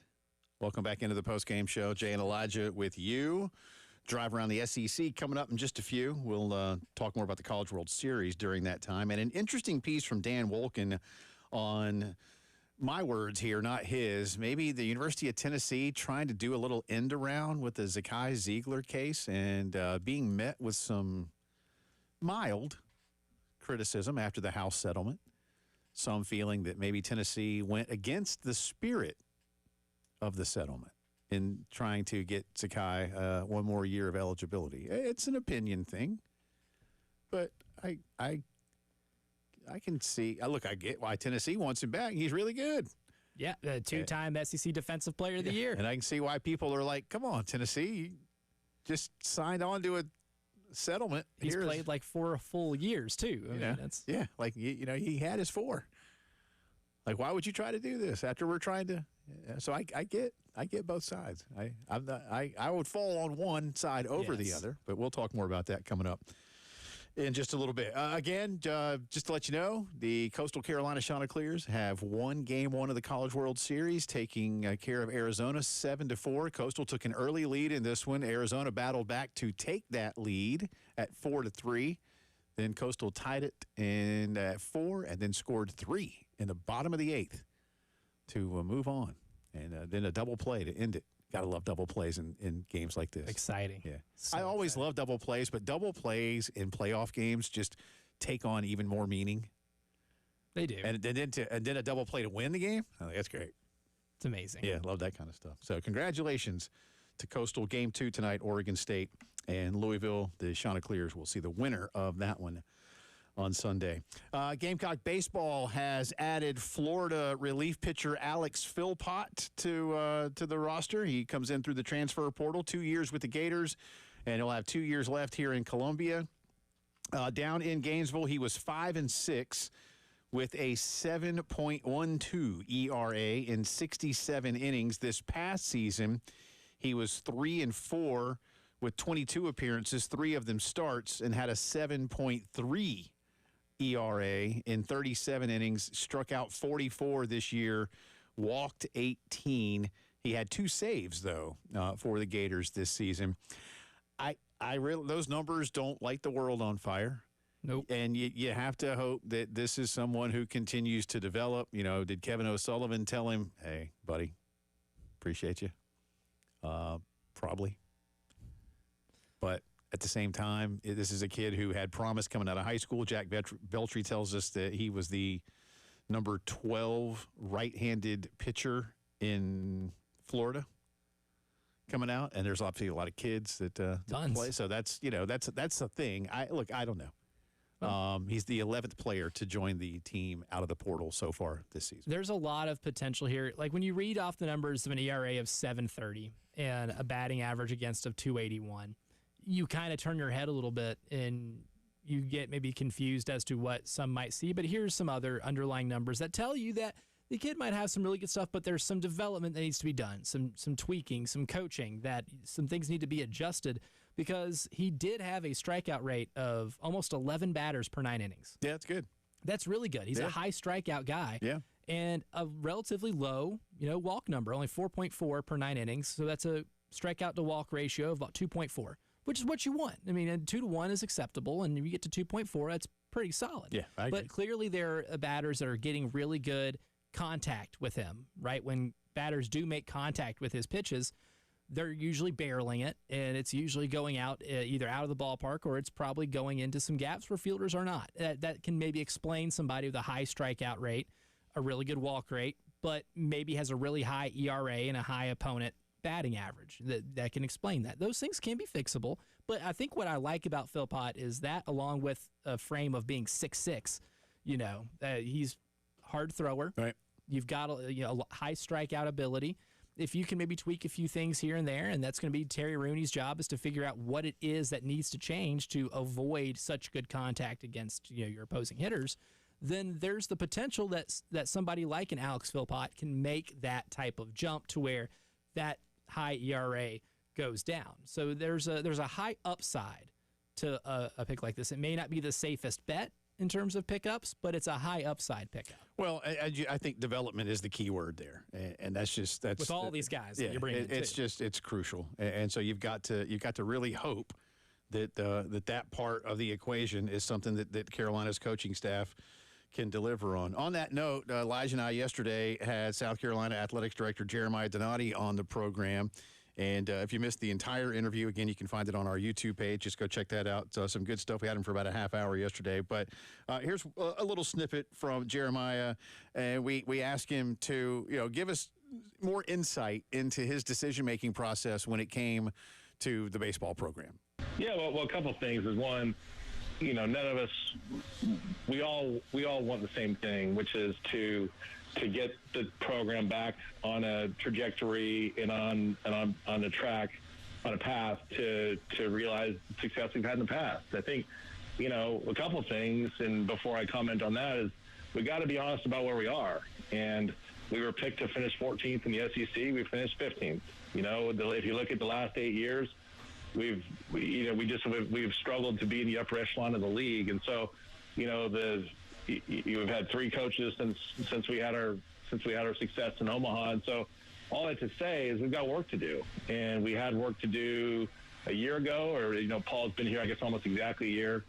And so, we all want to get back to the same place, but we got to be a little patient. When Paul got here, we knew, or I wasn't here at the time, obviously, but I think anyone who was really looking at this reasonably would tell you that you made a coaching change for a reason, and we're rebuilding. And so obviously this year did not go as well as we'd hoped. And there's reasons for that. I'm not going to, I'm not just going to sit here and say we couldn't have coached better or played better. We could have done all those things better, and we will do those things better. But we needed more resources to invest in the program from an NIL rev share standpoint. We provided that. I think getting the players here earlier to get them involved in the strength and conditioning program would be huge. That was one noticeable kind of glaring impact, I think, that Coach Maneri found when he got here, was just since we had not been involved in those, to getting the new players here early and getting them involved in those programs would benefit us. And so we made the decision and investment to do that. And there's a number of other things. I mean, I think, the players, I think we've done a really good job in the portal thus far. So there you go, some good stuff from Jeremiah. There's more on the baseball program that he gave us too, and again, a lot of other things in there: stadium improvements, the NIL situation, and his thoughts on Rasul Faison. There's a lot, but we appreciate Jeremiah's time. But look, you and I talked about it yesterday when he was done too. We get it. I know a lot of people called for Paul Maneri's removal, and it is difficult to do that after a year. And it could reflect poorly on you as an institution. And I know the flip side, for those who were for Paul's removal, would say, well, Jay, having the worst season in the metal bat era also reflects poorly. Mm-hmm. And while the team was bad before, in a relative sense, wasn't this bad. So, look, next year, I don't know. Is next year, is it a make or break?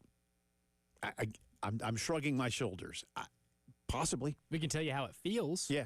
But we can't tell you if that mirrors reality. Well, and I know fans around here, Elijah, we've talked about it. Just making the tournament here is not good enough. And yet, in 5 of the last 10 full seasons, this program didn't make the tournament. Whereas you made it for, 15 straight years before that. Oh, making the tournament was the free space on the bingo. Yeah. You'll make the tournament. I mean, most of those times you hosted, a lot of those times you hosted supers. 6 of those times you went to Omaha. 4 of those times you played for the national championship. 2 of those times you came home with the trophy. And now you're here. Getting back to the tournament, I think, is a bare minimum next season. Certainly. Yeah. Certainly. So we'll see. But good stuff from Jeremiah. Appreciate his time. Start, bench, drop. Father's Day edition. The Currys, the Griffeys, the Mannings. Elijah will have some updates on that. Again, if you want to weigh in, please do 803-404-6100, or you can hit us on the station's Twitter feed, 1075 The Game. And our drive around the SEC, again, a little bit more on that Ziegler situation. Plus, we'll give you more of an outlook of this weekend's College World Series, including that all-SEC matchup tomorrow night. This is the Postgame Show.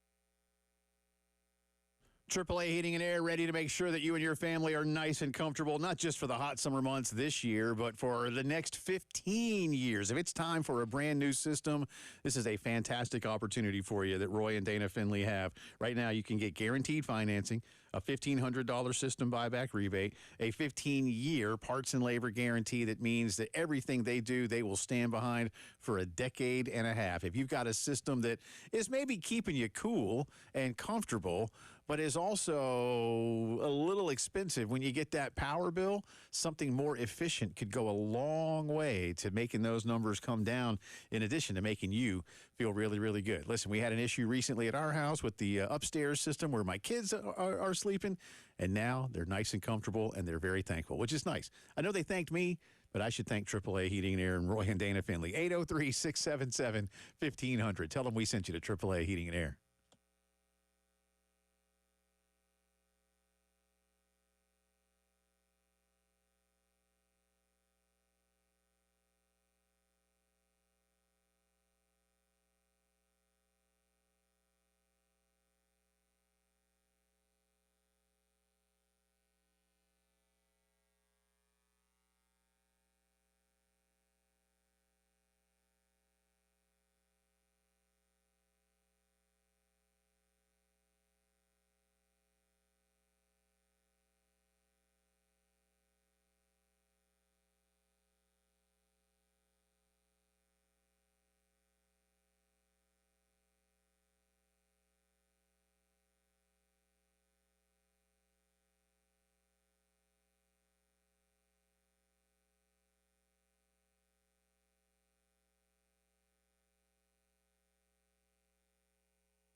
From the Wetzel's Automotive Traffic Studios, I'm Elijah Campbell with a few accidents to get to you that are causing some issues. Before we do that, a disabled vehicle has the left lane completely blocked on 20 eastbound at Spears Creek Church Road near exit 82, and that's causing a pretty significant backup, so avoid that if you can. Another reason to avoid 20 eastbound is that there's been an accident causing a backup on Clemson Road near exit 80, and on 20 westbound, same direction. So on Clemson Road, exit 80, both sides of 20, accidents got a traffic backup there. So 80 is not, or 20 rather, is not the place to be. We have accidents on 77 northbound at Leesburg Road near exit 9B, Monticello Road near Winterwood Road, and Old Hopkins Road at Garner's Ferry Road.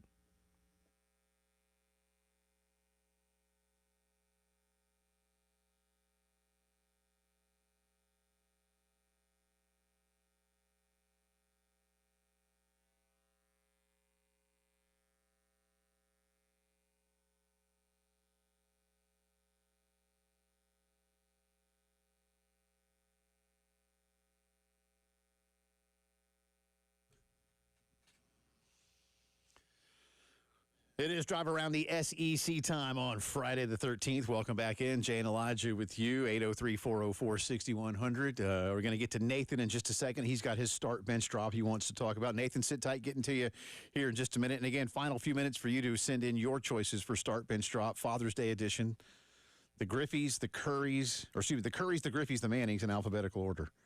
So there you go. And I think I have mine now. I think I do. I'm still torn, but I think I have mine now. And Elijah and I might be on the same wavelength. I'm not sure yet. We shall see. In the meantime, though, let me get to this here. I'm going to read this opening paragraph verbatim from Dan Wolkin's piece in USA Today from this morning. Actually, I guess from last night about the Zakai Ziegler situation. He writes, Catherine Kreitzer, a 41-year-old federal judge appointed by Donald Trump to serve on the U.S. District Court for the Eastern District of Tennessee, saved the college sports world a huge headache on Thursday by denying an injunction that could have granted former Tennessee basketball star Zakai Ziegler a fifth year of eligibility, thus opening the floodgates on athletes potentially earning NIL money far beyond their college lifespan. The NCAA's ability to enforce its 4-year rule seems somewhat safe for now. And he goes on to say that Ziegler's petition should set off alarm bells for the new world of college sports, not because he filed it, but, and this is the key point, I think he's onto something, but because Tennessee's athletic department seemed to support an idea that would spark the kind of chaos power conference schools have spent months trying to fix. The only thing I would change in that paragraph is change months to years. Beyond that, I think he's onto something. And what he goes on to basically say is the House settlement tried to make sure that some of the wild, wild west was no longer that way, and that schools, like even with the College Sports Commission. Now, this is a school part, not a player part. So I think he's right, Elijah. Zakai Ziegler should not at all be faulted for taking every avenue possible to see if he can get another year to play, because Zakai's not going to play in the NBA, but he can make a lot of money in Knoxville because he's incredibly popular up there. He's probably one of the, you tell me, you're from Tennessee. He might be one of the top 5 most popular players Tennessee's ever had just because he's such a gamer. Yeah, I mean, I'd say he's probably the most beloved Tennessee basketball player since Chris Lofton. Yeah, and Lofton was great. I mean, you go back to Allen Houston. You can go way back to, like, the Kings. I mean, Bernie and Bernie. So, Bernie Grunfeld, too.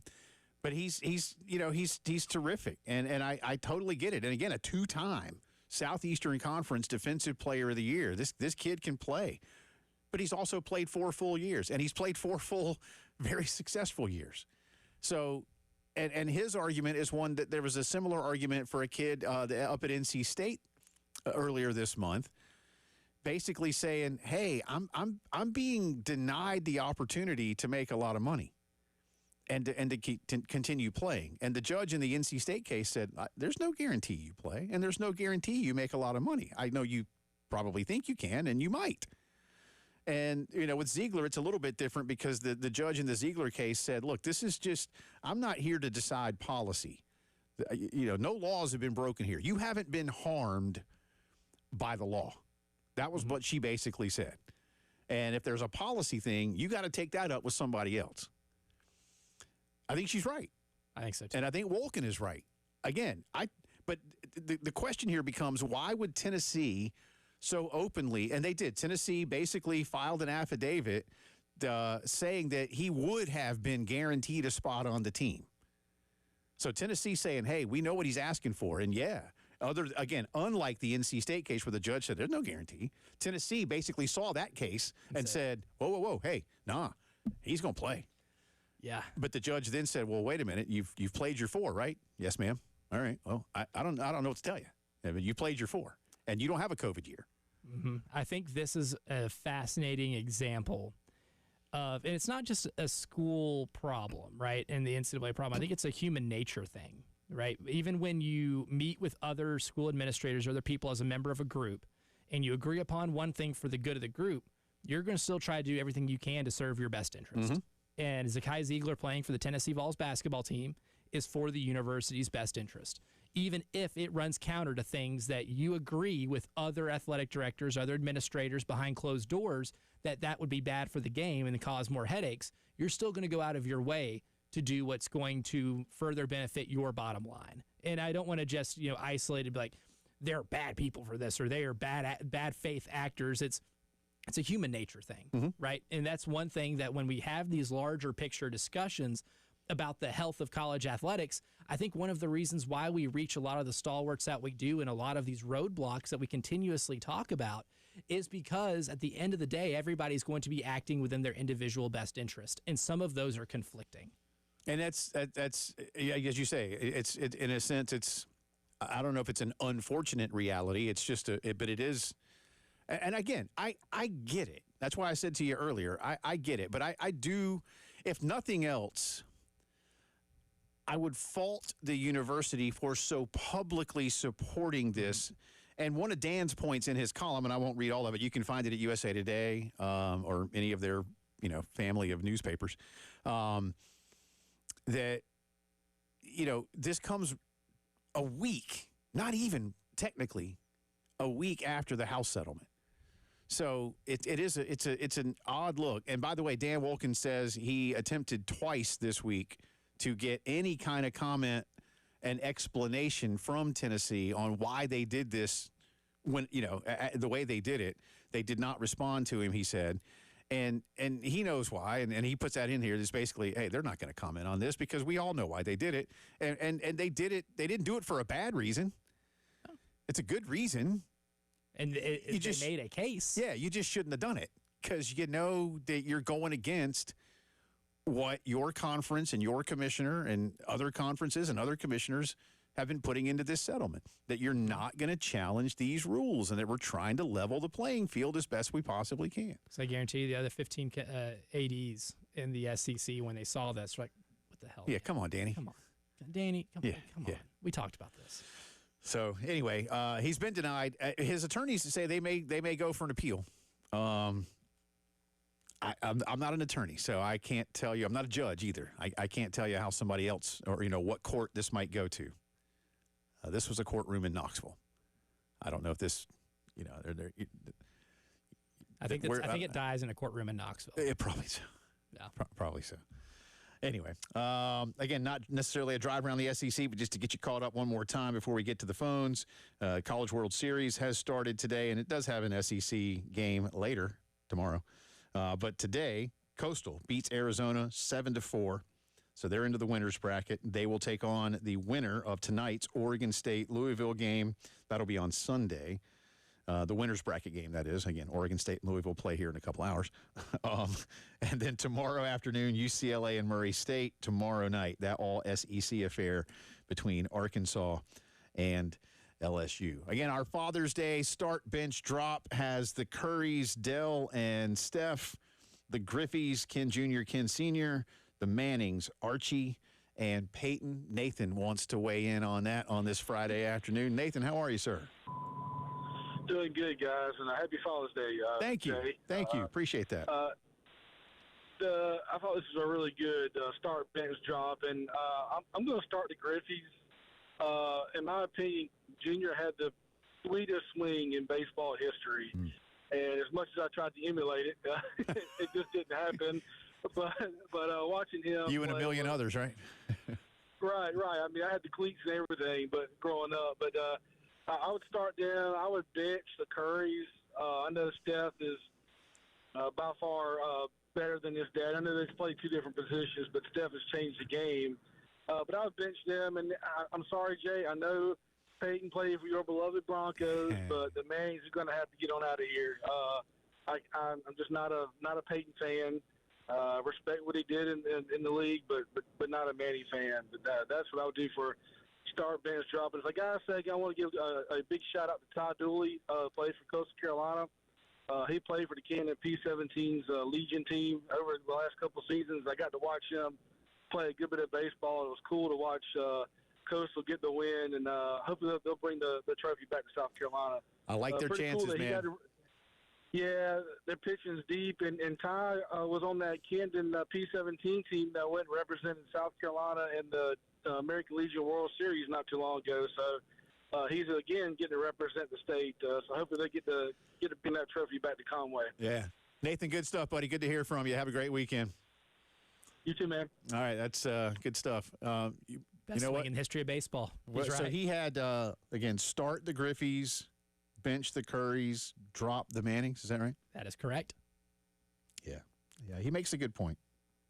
The swing thing is dead on. That's the best swing in the history of the sport. Yeah, I mean, the swing and the backwards hat. And the robbing of home runs, the 7 silver sluggers, 10 gold He was so gloves. good. God, he was good. And if he never got hurt, I think he would have broken Hank Aaron's record first. All right, we'll give you our start bench drop and a little Jay versus the internet to close it out. You're listening to the Postgame Show.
9 minutes in front of 6 o'clock here on a Friday afternoon, the final Friday the 13th for a while. I don't know. Do we have another one this year? Maybe we do. I haven't I think it's the final one of the year. I thought I saw that earlier. I don't know. Are you, again, we talked about it. You're a little stitious? I'm a little stitious. Yeah.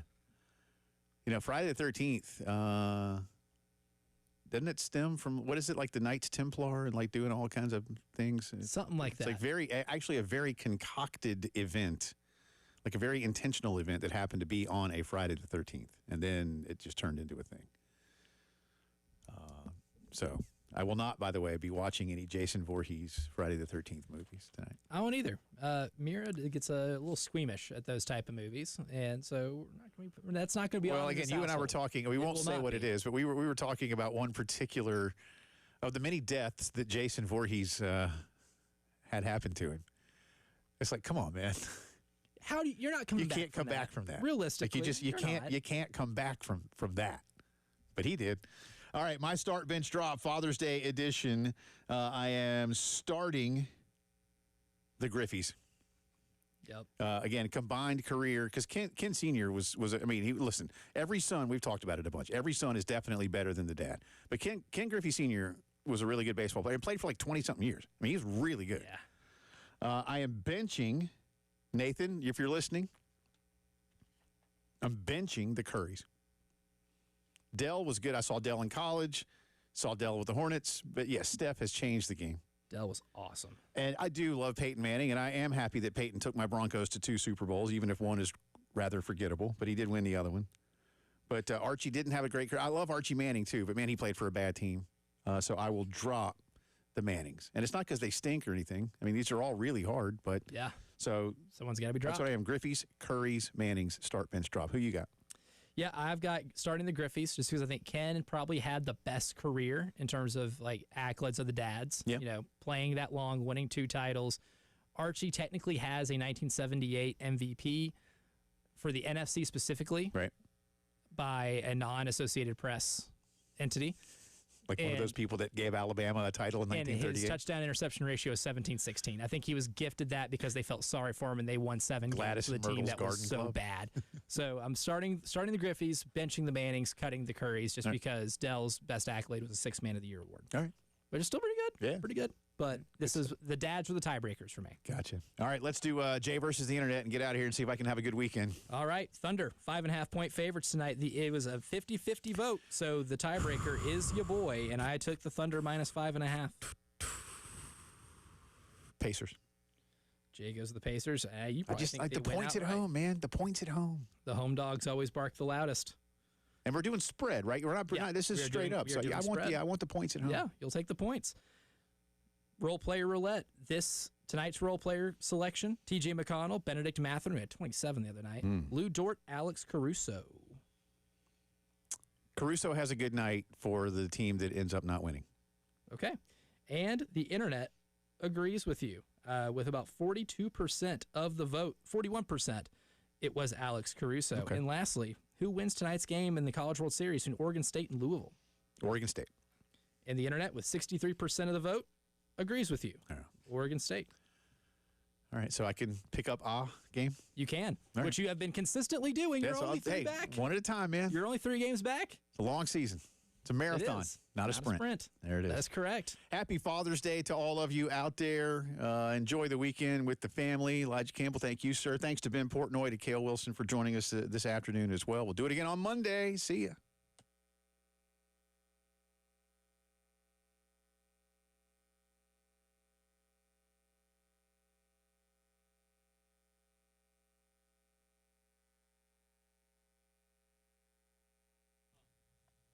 And one final note from our friends at the Joint Chiropractic Centers. Listen, their goal is very simple. They want to improve your overall health and quality of life with affordable, convenient chiropractic care. They want to help you maintain your body and prevent those issues that pop up and cause you some problems. Back, neck, shoulder, joint pain, they're ready to help you out. If you've never been to a chiropractic center, for just $29, the Joint will get you a consultation to ask questions about what goes on, an exam to see what's happening, and then that chiropractic adjustment. If you like what you do, then you're into the system, and then they can see you not only at any of the 4 locations here in Columbia, but anywhere across the country if you're traveling for work, for sports, for vacation, whatever.